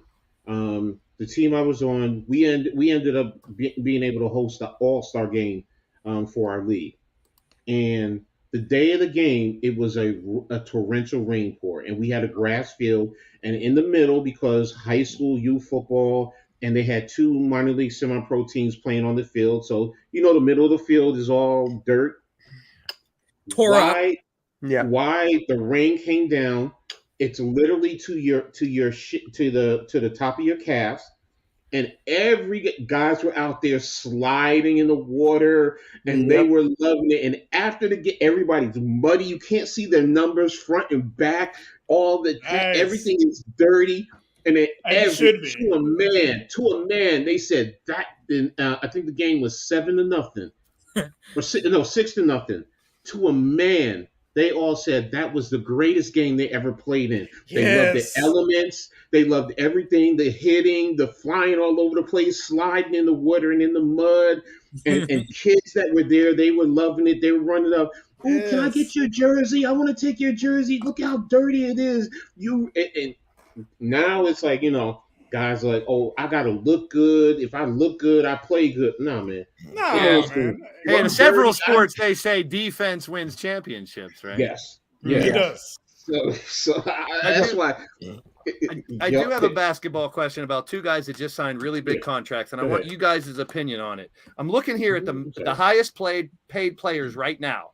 Jokic, Beal, Booker, Towns, Giannis, Stefan, Luka, Zach LaVine, Trae Young, Joel Embiid, Anthony Edwards, LaMelo Ball. Now, here's the 2 that just signed big contracts. I want you guys to tell me why these guys deserve max contracts, and are they that good, or are they just potentially that good? And that's Desmond Bane and Tyrese Halliburton. They are in the top 20 overall paid. Halliburton, I can agree with to a certain extent because he has shown something back in Sacramento. It's just that if they didn't have De'Aaron Fox, he would have been in Sacramento. We all know that.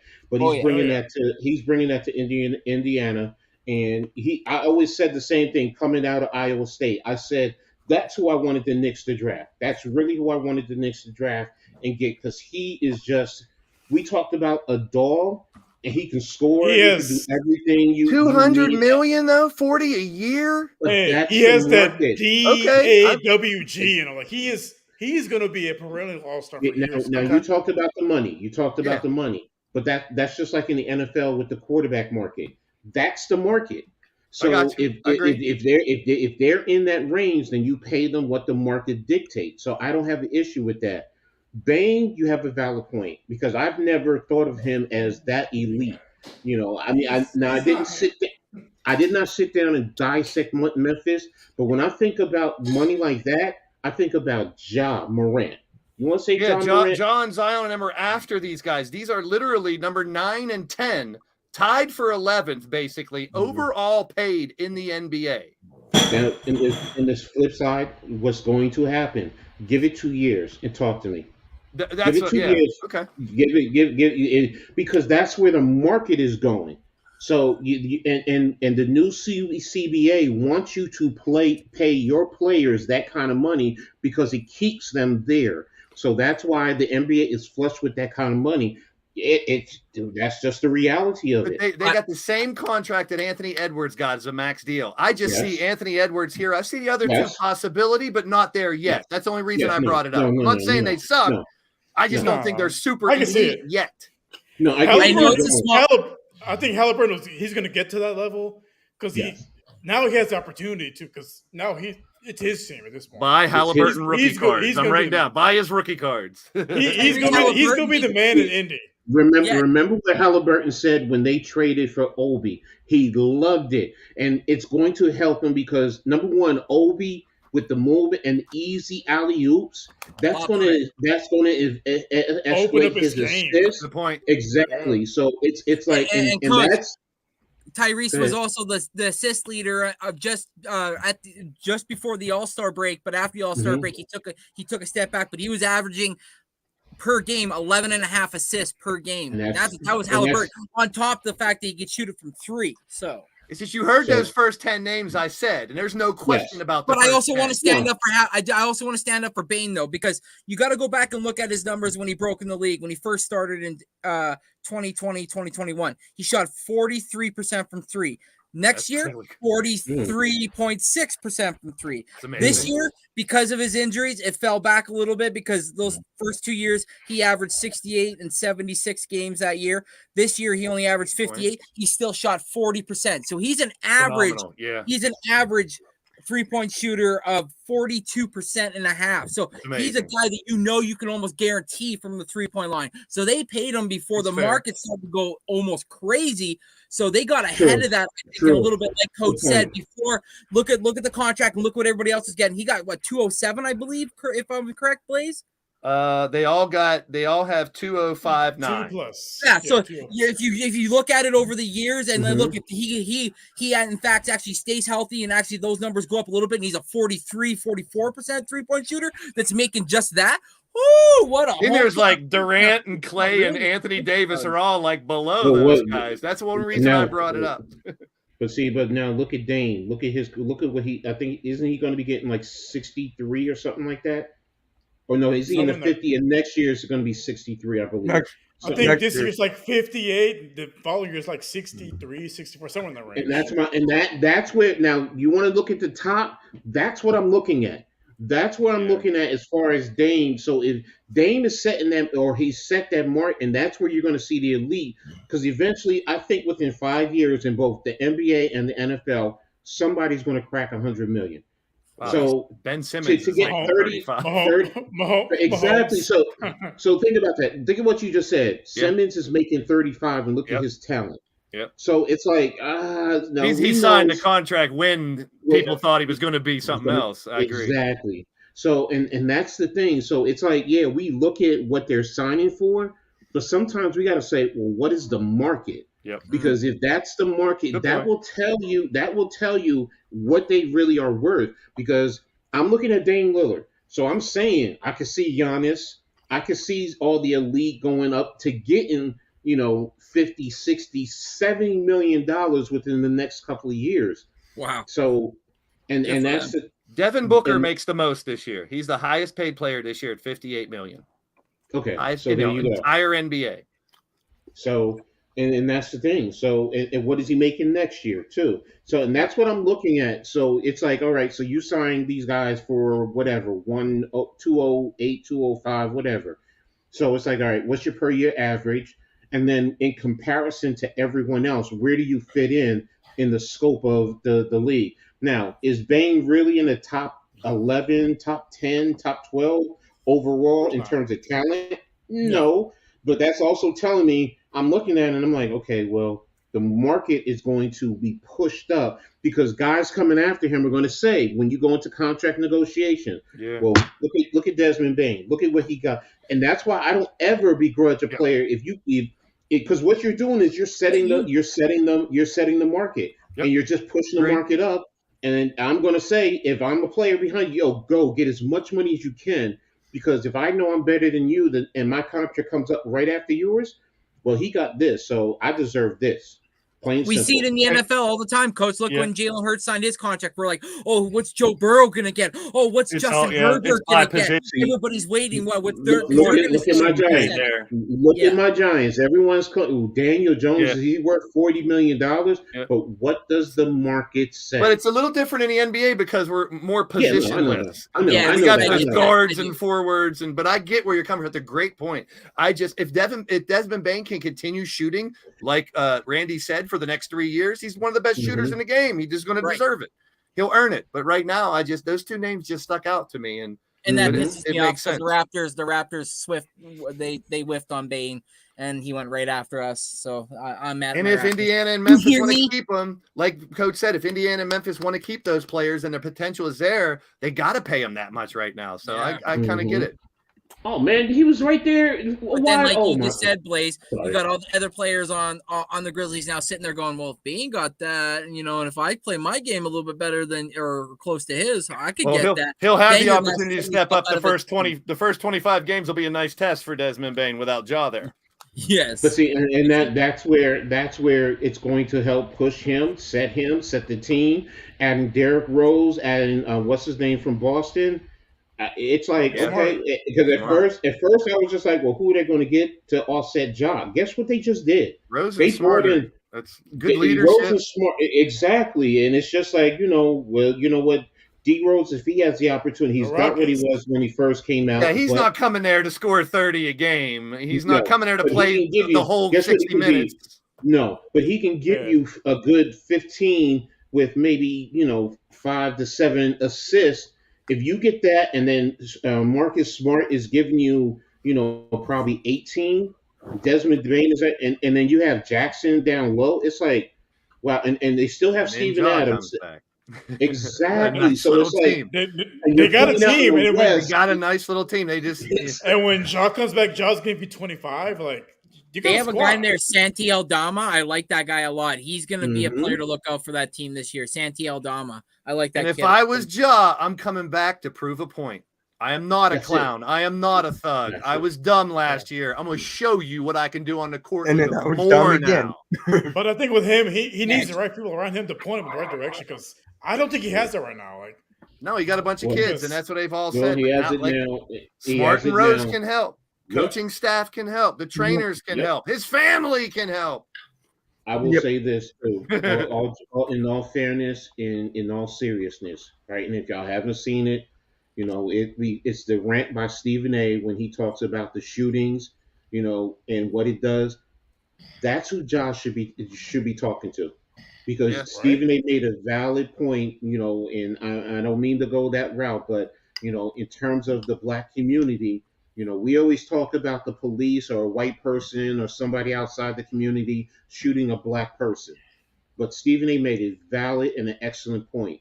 We're the ones killing our own selves more than anything. And Ja Morant, sitting around flashing a gun, is telling these young kids that's the way to go. But this year he could be a poster boy for change. He could come back and say, listen, kids, I was dumb.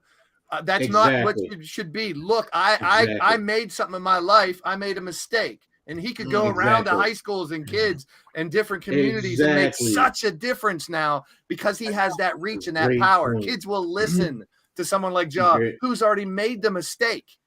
And now he could get on their level. Yeah, I used to flash a gun and think I was hard. But with him, I don't get it, because he grew up in a nice neighborhood. Like, I grew up in like the grimiest of hoods, and don't fucking flash guns. You got it. You got that in every neighborhood. It doesn't, No, you do. But the thing is, the biggest I grew up learning to survive, and this guy grew up in privilege. And look at him now. Exactly. It's the God complex again. All the money, all the girls, treated like a king. You think you're untouchable, and now he knows. Hopefully, to keep his videos off of the internet. And again, it's an image too. It's an image that he's trying to portray, somebody that's hard and like, listen, you're going to come through me. That's like, you don't need to use the gun. It has to do with his father too. His father's not a father figure. His dad needs to stop being a fan and be a dad. Yeah. You're from the you're not from the hood. You're from the suburbs. You wouldn't live in it. You couldn't survive in any hood. Stick to the Randy, suburbs. you said something perfect. You said something perfect. You know, you trying to be tough. You trying to be. I grew up I went to Catholic school in my formative years, but I did grow up in a hood environment. I ended up going to a public school. My first day at high school, there was a major fight, and they were throwing people out of the cafeteria windows. Wow. So I understand about that. Different time, different era, but I understand about it. But you know what? Yes, I had great parents. My father was in the military, so I understood about guns. I understood about how to handle guns. But it was never, I want to go outside and shoot guns off, or I want to flash a gun. My father always said, a gun is not a toy. You don't play around with it. If you pull it out, you better be ready to kill somebody. Plain and simple. Hey, these kids. My dad was in the army. My dad was in the army also. It's a means of survival. You pull it out.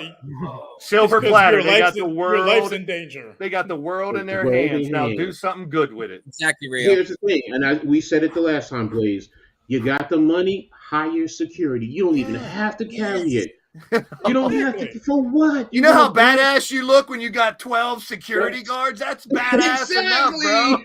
It's like, no one's messing with you. With guns as arms, just straight up cannons. We're all human beings, and we make mistakes. These are two kids that can be super duper stars, and and Zion. They're kids. They made mistakes. We're all human. Now we see if they are the people they want to be. This year is their chance. And Memphis did the right thing, bringing the two people in that I think can have the biggest influence. But what's his name? Thanos Heisenberg. He said it best. For those of you who don't know, John Lucas is one who I know who he is. John Lucas. He made a lot of mistakes, but he had drug misuse. He changed his life around, and he has a center that a lot of athletes go to for a second opportunity. So that's a great point. He definitely needs someone here like in Houston. He's helped a lot of our young trouble players like Kevin Porter Jr. We've had so many trouble guys. Like he's changed their lives around. He is. I'm so glad we retained him because he is. You got someone that has trouble pass. This is the guy to talk to. Like he will put you on the right path, and hey, this is what you got to do to be a pro and be successful. Not just in sports, but just in your brownie time. Mitch is getting a little antsy. I think it's brownie time. No. There was something on my mic. He was. Yeah, you were like cuddling your mic. I'm sorry. I'm surprised you're not watching the basketball game because it's a good game. What game is on? Golden State and Charlotte, and they're playing out in Sacramento. Golden State was up by I think 8 points, and now Sacramento was up by 1. Randy, you don't get the summer league? No, unless the Raptors are playing. ESPN 2. It's on ESPN 2. I don't have ESPN. You don't have ESPN? He's in Canada. No, he's in Canada. TSN. They get TSN up in Canada. The only thing I got right now on TSN is the WNBA's next here at 5 with the Phoenix Mercury taking on New York Liberty. That takes up 4 of the 5 channels, and then I got Sportsnet, which is another network I can watch my sports on, and that's when the Blue Jays are taking on the Chicago White Sox at 6. So he's not lucky like us in the United, because I can get TSN as well as ESPN, CBS. I got NBA TV too. They're showing the Spurs and Hornets from the 3rd. I can get ESPN, but I don't want to. I can't justify paying $50 a month for a You guys channel. have YouTube TV in Canada? Do you have the option to get YouTube TV in Canada? I don't think so. I don't think it's out of the country. Really? Yeah. When I use my VPN to buy pay-per-views at half price, and I'm in UK or whatever, it turns my YouTube TV off. It says it's not available out of the country. So it might only be. I don't know if I just didn't know if Canada had YouTube TV or not. I don't think we do. Because I get a little bit of everything with YouTube TV, and I think it's $80 for everything. I have a special site that I use, but I know what you mean. Special, totally legal site. So, guys, totally legal. Yeah. That's how I watch AEW. But do you guys know about like this in-season tournament? Apparently, the Final Four for the NBA is December 7th and December 9th. What? I'm not a fan of it. I did hear the rumor about them doing that. I'm not a fan of it. I haven't heard anything. It's the WNBA. Like, there's certain points that you get for each win. So if you get a win, you get your regular season win. But ultimately, there's like a mid-season championship game that they're playing for. So that's really all it is. So that's really, and I think that's what they're trying to do in the NBA now. Where I'm if not you a watch fan of the it. That's too much wear and tear on the bodies for the no, players. it's the same. It's the same game. It's not an additional game. So if you're playing, you're already scheduled to play this game. So if you win it, and then there's within a certain category, it's like within your conference or whatever, you get certain bonus points for that win. So it just it's worth more than a regular season game, but it is a regular season game. The regular season game goes towards a regular championship, but there's this in-season tournament, like at the halfway point, that you're getting points for or win points for. It's what the WNBA. I forgot what I'll tell you in 1 second. Like tournament, as in 8 teams play and the winners go on. Tournament, or just the top 2 teams. The top 2 teams play in this championship. That's what it is. I'll tell you. In 1 interesting. Second. I don't mind innovation and change, but yes. So I agree, Thanos. He said, "No ESPN, you're not missing much." I don't miss much of ESPN. I don't watch much of ESPN anymore either. Until they fired Perk. They fired Perk. I might watch a little more. Perk the jerk. Yeah, if I'm not watching sports, I usually watch goat shows. That's my go-to. I like watching. If you guys out there in the world, Mitch, give me full screen. Can you give me full screen for a second? Yep. He's going full. If you guys out there want to watch some sports, don't go to ESPN. Don't go to NBA and ESPN2. Come to the Hardcore Sports Network. That's where you get your news, people. Yeah. There you go. Thank you. There you go. Right here on YouTube. There you go. And actually, I just got this website where the free agents that are still available. And Webby needs a website. The Webby website. Yeah, it's called Hoops Wire. If you guys want to look it up for yourself, it's called Hoops Wire. And here are all the centers that are available right now. Wow. Cousins, what happened to oh man. Mo Bamba, Biombo, Bo is now available. Tony Bradley, Moses Brown. I like Moses Brown. I do. I like Bismack Biombo. He had a good stint with the Raptors too. Cauley Stein and Cousins, two Kentucky boys. DeMarcus Cousins, Dwayne Dedmon, Gordon Piang. Who's your boy Montrezl Harrell, Mitch? Montrezl Harrell, he's only 29. I think he needs someone to give him a fresh start. I think that guy's still good. Frank Kaminsky. How about him in college? Ibaka, right? Okay. Kaminsky was a beast. Here's the WNBA. It's called the WNBA's Commissioner's Cup. It's the WNBA Commissioner's Cup, and the Commissioner's Cup is an in-season competition through the regular season with players competing for a prize pool and an additional pool of money for charitable and civic organizations. So All-Star game? No, it's not an all-star game. It's just you're earning points, or basically off of your regular season wins. It's just position. So every time you win, based on where you win in terms of Commissioner Cups, they're going to designate certain games for the Commissioner Cup. So, there's certain regular seasons that's not. There's some that are. And like if you look at it, look it up, it explains it to you. Basically in the Commissioner's Cup games are denoted on the regular season schedule with a cup trophy. In 2022 Commissioner's Cup Championship featured the WNBA champions Vegas Aces versus the 2021 Chicago Skies. And that's pretty much what it is. And they don't have the money for you. Like right now, in this season, right now, if you were to look it up in the Eastern Conference, New York and Connecticut are tied at 6-3, and Vegas is undefeated out west, with Dallas coming in second at 44-3. And then I think their money that they could win if they win the cup, like right now, if they play New York would get $13,500, while Las Vegas is getting $12,000. I don't understand. Oh, they played more games. That's why. So, that's pretty much what it is. And I think that's what they're trying to bring to the NBA. So it's intriguing. It's extra money. So I get it. So, hey, if that's what they're doing, that it makes sense because, the NBA and the WNBA are working hand in hand. No, Yeah, we're actually if it's not more games and more money, No, I'm okay it's with the it. regular games. Yeah, it's the regular season games. And the incentive is just money at this point, like just the money. I would say no money and no more these guys, taking games off. It's Boban. It's charitable money. 28. I want Boban. Give me Boban. Boban. I want Dick Schroeder and Wood. I want Dick Schroeder and Wood. Oh my God! What's the number after the name? Johnson. Their age. 69. Okay.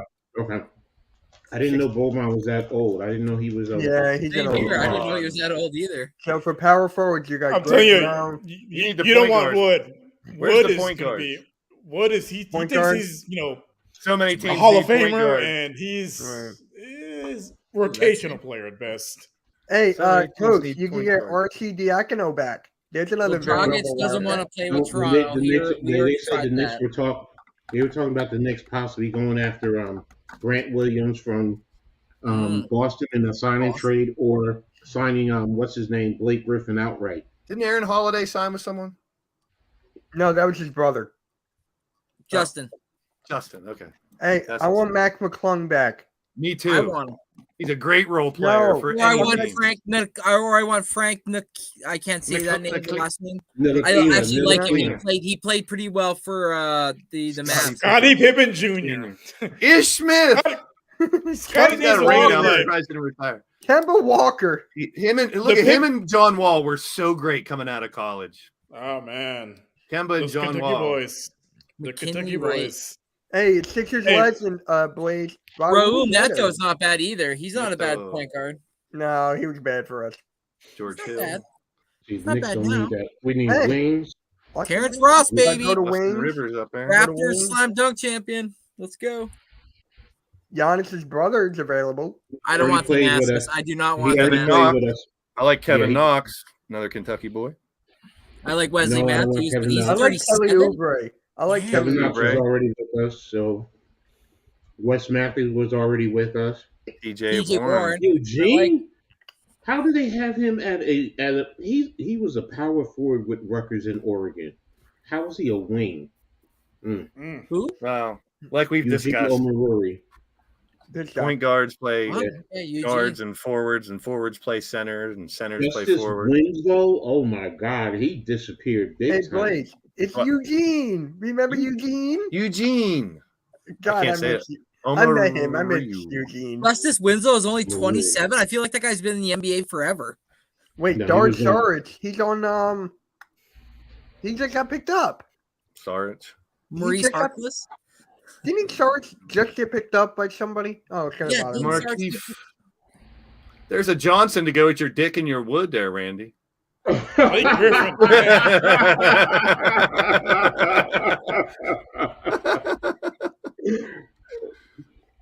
He is my the Raptors can change their name. Tristan Thompson. Serge Ibaka, man. Tristan Thompson, Serge. I mean, there's some good role players out there. I remember when the Thunder chose Ibaka. A lot of people past their prime. Thank you. How about Willie Herman Gomez? Yeah, my friend calls him Selena Gomez. Is he from the Addams family? Yeah. They're doing the Final Four with it, I see, Mitch. Huh? It looks like they're doing a Final Four. The NBA's new in-season tournament of the Final Four is set for December 7th and 9th in Las Vegas. So they're going to take the top two from the East and the top two from the West? I'm trying to I'm seeing right now. It's December 7th and 9th. Yeah. Yep. So how can that be a regular season game if we don't know who the top four teams are right now? There's have to be additional. There's have to be additional games. Yeah, this is different than the WNBA. I'm sorry, this is totally different. I think they took the idea from what we were talking about. It's going to be extra games. Is it taking the place of All-Star Weekend or something? No. I hope not, because I love All-Star Weekend. I don't care if people want to say about the dunk competition. Blake, we got to stream that next year. I love All-Star Weekend. Look, I love the dunk All-Star Weekend, the game. I mean, the game. I'm not gonna lie, it's boring to me. I don't watch it. But the festivities, I take it for what it is—an exhibition. Everything leading up to the game. The way they do the scoring the last few years have been more competition. because it's close at the end. I would love. I know when they did a celebrity all-star game a few years ago where they had not the 10-foot rim, but they had the rim that was higher up and it was extra points. I love that concept. Yeah, I remember that. But this, I mean, it's just like the all-star game. It's like, you know what? You go out there, you highlight, you're getting fancy, you dunk or you shoot the threes. Nobody's really playing defense. There's really nobody playing defense till the last couple minutes. It's like an really. exhibition. No one wants to get really? hurt. I mean, I kind of get it. It's not as fun as it used to be, though, Coach. I'm with you. Yeah. No, so it's like the NFL. The NFL's like, really? They just said, screw it. We don't even have it anymore. Yeah, I'd rather not. Yeah, no. Well, the last 2 years were garbage. No one tackling and shit. Yeah, so on Saturday, they're going to announce they're going to launch it. It's lower than there'll flag be football. more Saturday at 7:30. There will be more information about it. I like it. It's something different. I'm down with it. As long as it's not taking the place of like All-Star Weekend and stuff, because I don't care what anybody says. I've loved every dunk competition. There's been some that aren't as good. I still have like the first 12 on VHS somewhere. What about Max plays? We got to do it together. The best one of all time. I don't care what anyone says. Call me old school, old fuddy duddy. Is Michael Jordan and Dominique Wilkins. Yes. Dominique should have won. Dominique should have won. Yeah. And they were doing dunks nobody did back then either. Now it's same oops and the same between the legs. I was a kid, but I was like, I was blown away. Like, oh my God, people can do that? I was like 4 or 5 years old. I was just blown away. Like, I saw Dr. J live when I was just gonna say Dr. J doing it back in the day. With the red, white, and blue ball. The ABA, yep. I remember him and what's his name? Thompson. Those two really could dunk. And Thompson was like 6'1", 6'2", but he could jump and literally take a quarter off the top of the backboard. That's how much he could jump. So it's like, hold on, you don't see that. I was a Vancouver Grizzly fan before a Raptor fan. So when they got opted out, I stayed true to my roots and went to the other Canadian team. Toronto. But I got to go see a game, and when they drafted Steve Francis, and I went to the game like stupid early. I wanted to see the shoot around and everything, and he was warming up, and he threw an off the backboard dunk, and I was like, holy shit. One of my favorites is Kenny Smith. Houston, Kenny Smith. I was like, you've been paying to do that? I actually, when I got second place in a college dunk competition, I did his dunk. The bounce between your legs, off the backboard, catch it and dunk it. And that was, people went nuts. I love that dunk. That's one of my favorites of all time, the Kenny Smith dunk. Yeah, well, you know what? I will be honest. We also had Stevie Franchise also. Man, he was well, no, the most creative, the best dunk that was about elevation, really, in what it was, will always be what's called when he put his arm through the Vince Carter, yeah. Yeah, I mean, to put your arm in. See, that's the thing. Most are coming like about here. He's putting the arm his elbow touching the rim. So people try it nowadays without the same effect, but yeah, when he did it. There it is. There it is. So, and that's the point. It's like, yo, when you can get up and put it, because it's like if for true basketball historians, you go to the Rucker. There is this what's his name? Manigault. Whatever his name. He was a street legend, and he could do things. What I was talking about, what's called just touching the top. Earl Manigault. Earl the Manigault. Yes. Earl the Goat Manigault. He should have been playing in the NBA, but it was just like life got in the way. Life choices, yeah. His game was just like, and back in the day, think about it. I mean, you had guys, Wilt, Dr. J, all these guys wanted to go to the Rucker because that's where you truly got recognition for your game, as opposed to now. So now, you got social media, which will amp you up. But back then, going to the Rucker. It was the Rucker. Yeah, people on the roofs across the street, up in the trees, trying to find the highest point to climb to look. And guys, everyday guys doing some of the most creative things between the legs, the fancy passes behind the back, everything, the shooting, the attacking the rim, the coming up and then going underneath the what you would call it, Dr. J's, the one that Dr. J did against the Lakers, where he came up and then went behind the backboard all the way around and just flipped it up. I mean, it's Man, stuff that like was that. Oh my gosh, man, that's see, that's what I'm talking about. When you talk about the dunk contest, Blaze, yeah, it's stuff like that where you see true originality and creativity. Don't bring a car on the court. You know, don't give me stuff like that. Let me see what you can do. Hell, I want to see somebody do a hold the ball and do a flip and jump up and do something What they like need that. to do is offer like $3 million to the winner or something, so we can see Ja. We can see some of these guys who don't want to do it because it's not enough money. I mean, give them like $5 million to win the dunk competition. They'll come. They'll come. And like the last good one was the one between Aaron Gordon and the other guy, like Zach man, Levine. That was Zach Levine. There you go.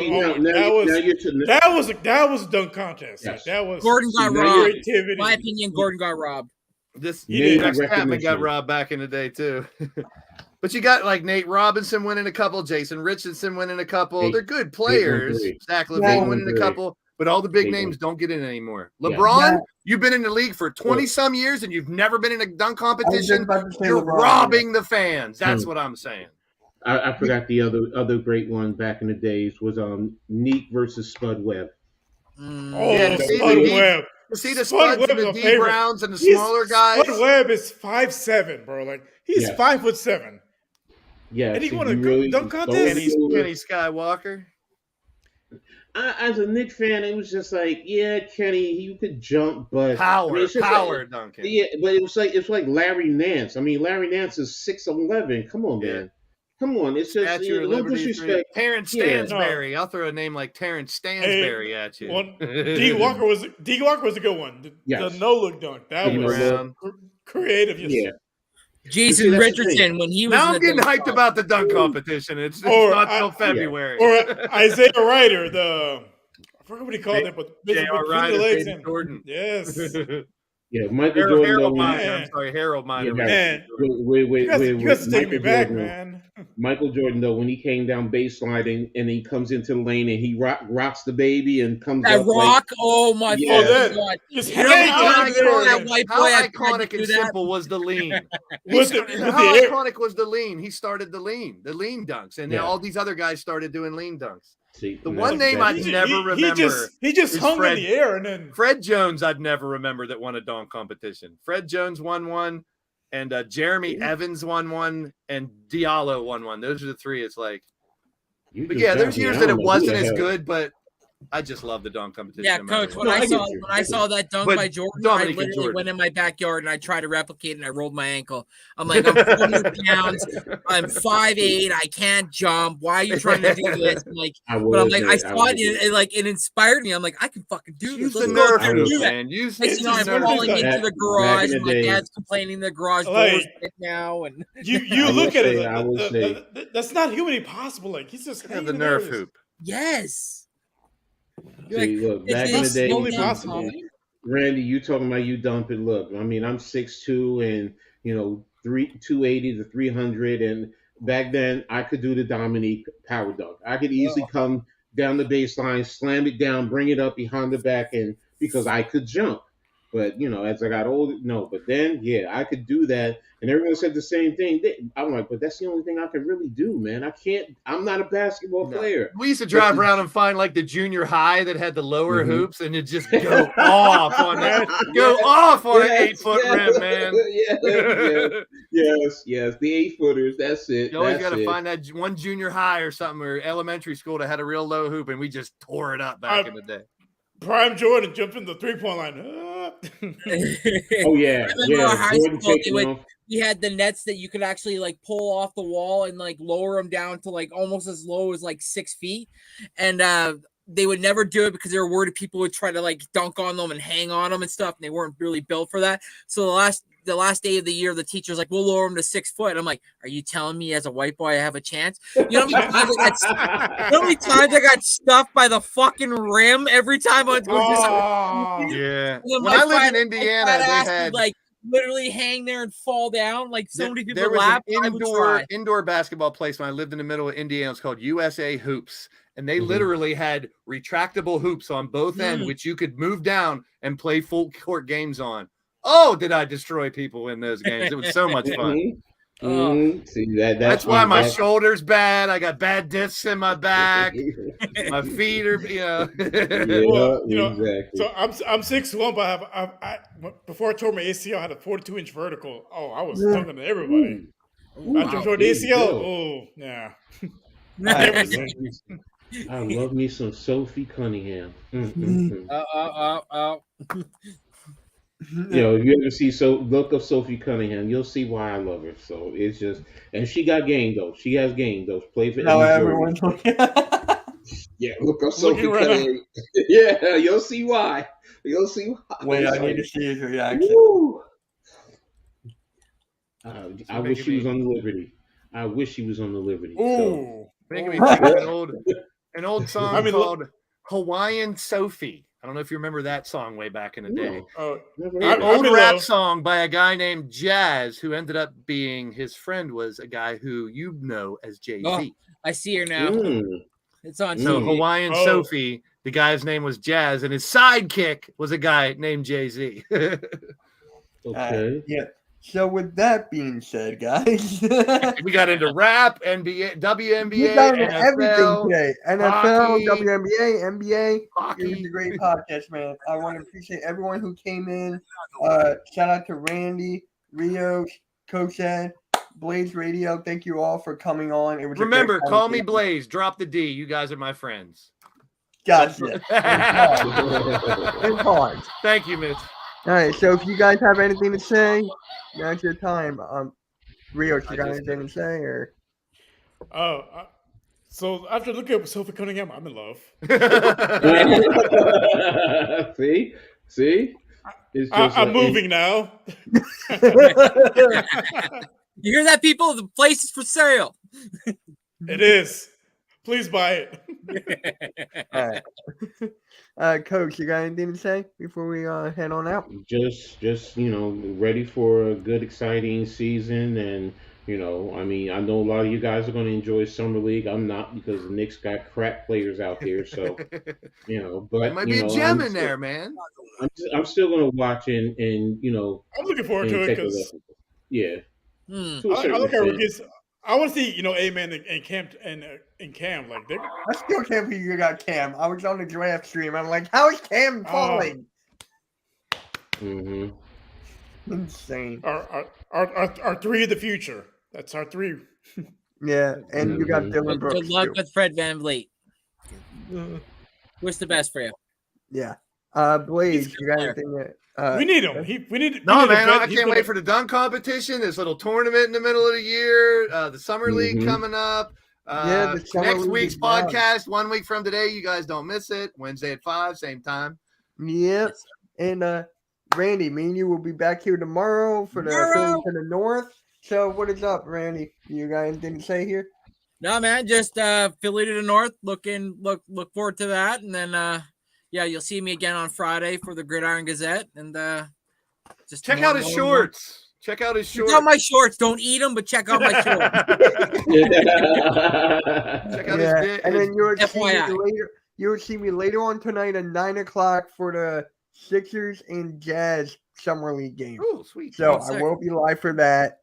And Friday I will be live for the Spurs and Spurs and Hornets. I will be live for Friday. that. I'm doing the Raptors versus Bulls Summer League game as well. So there you go. All right. With that being said, guys, we are out, and everyone have a good rest of your night. See you guys.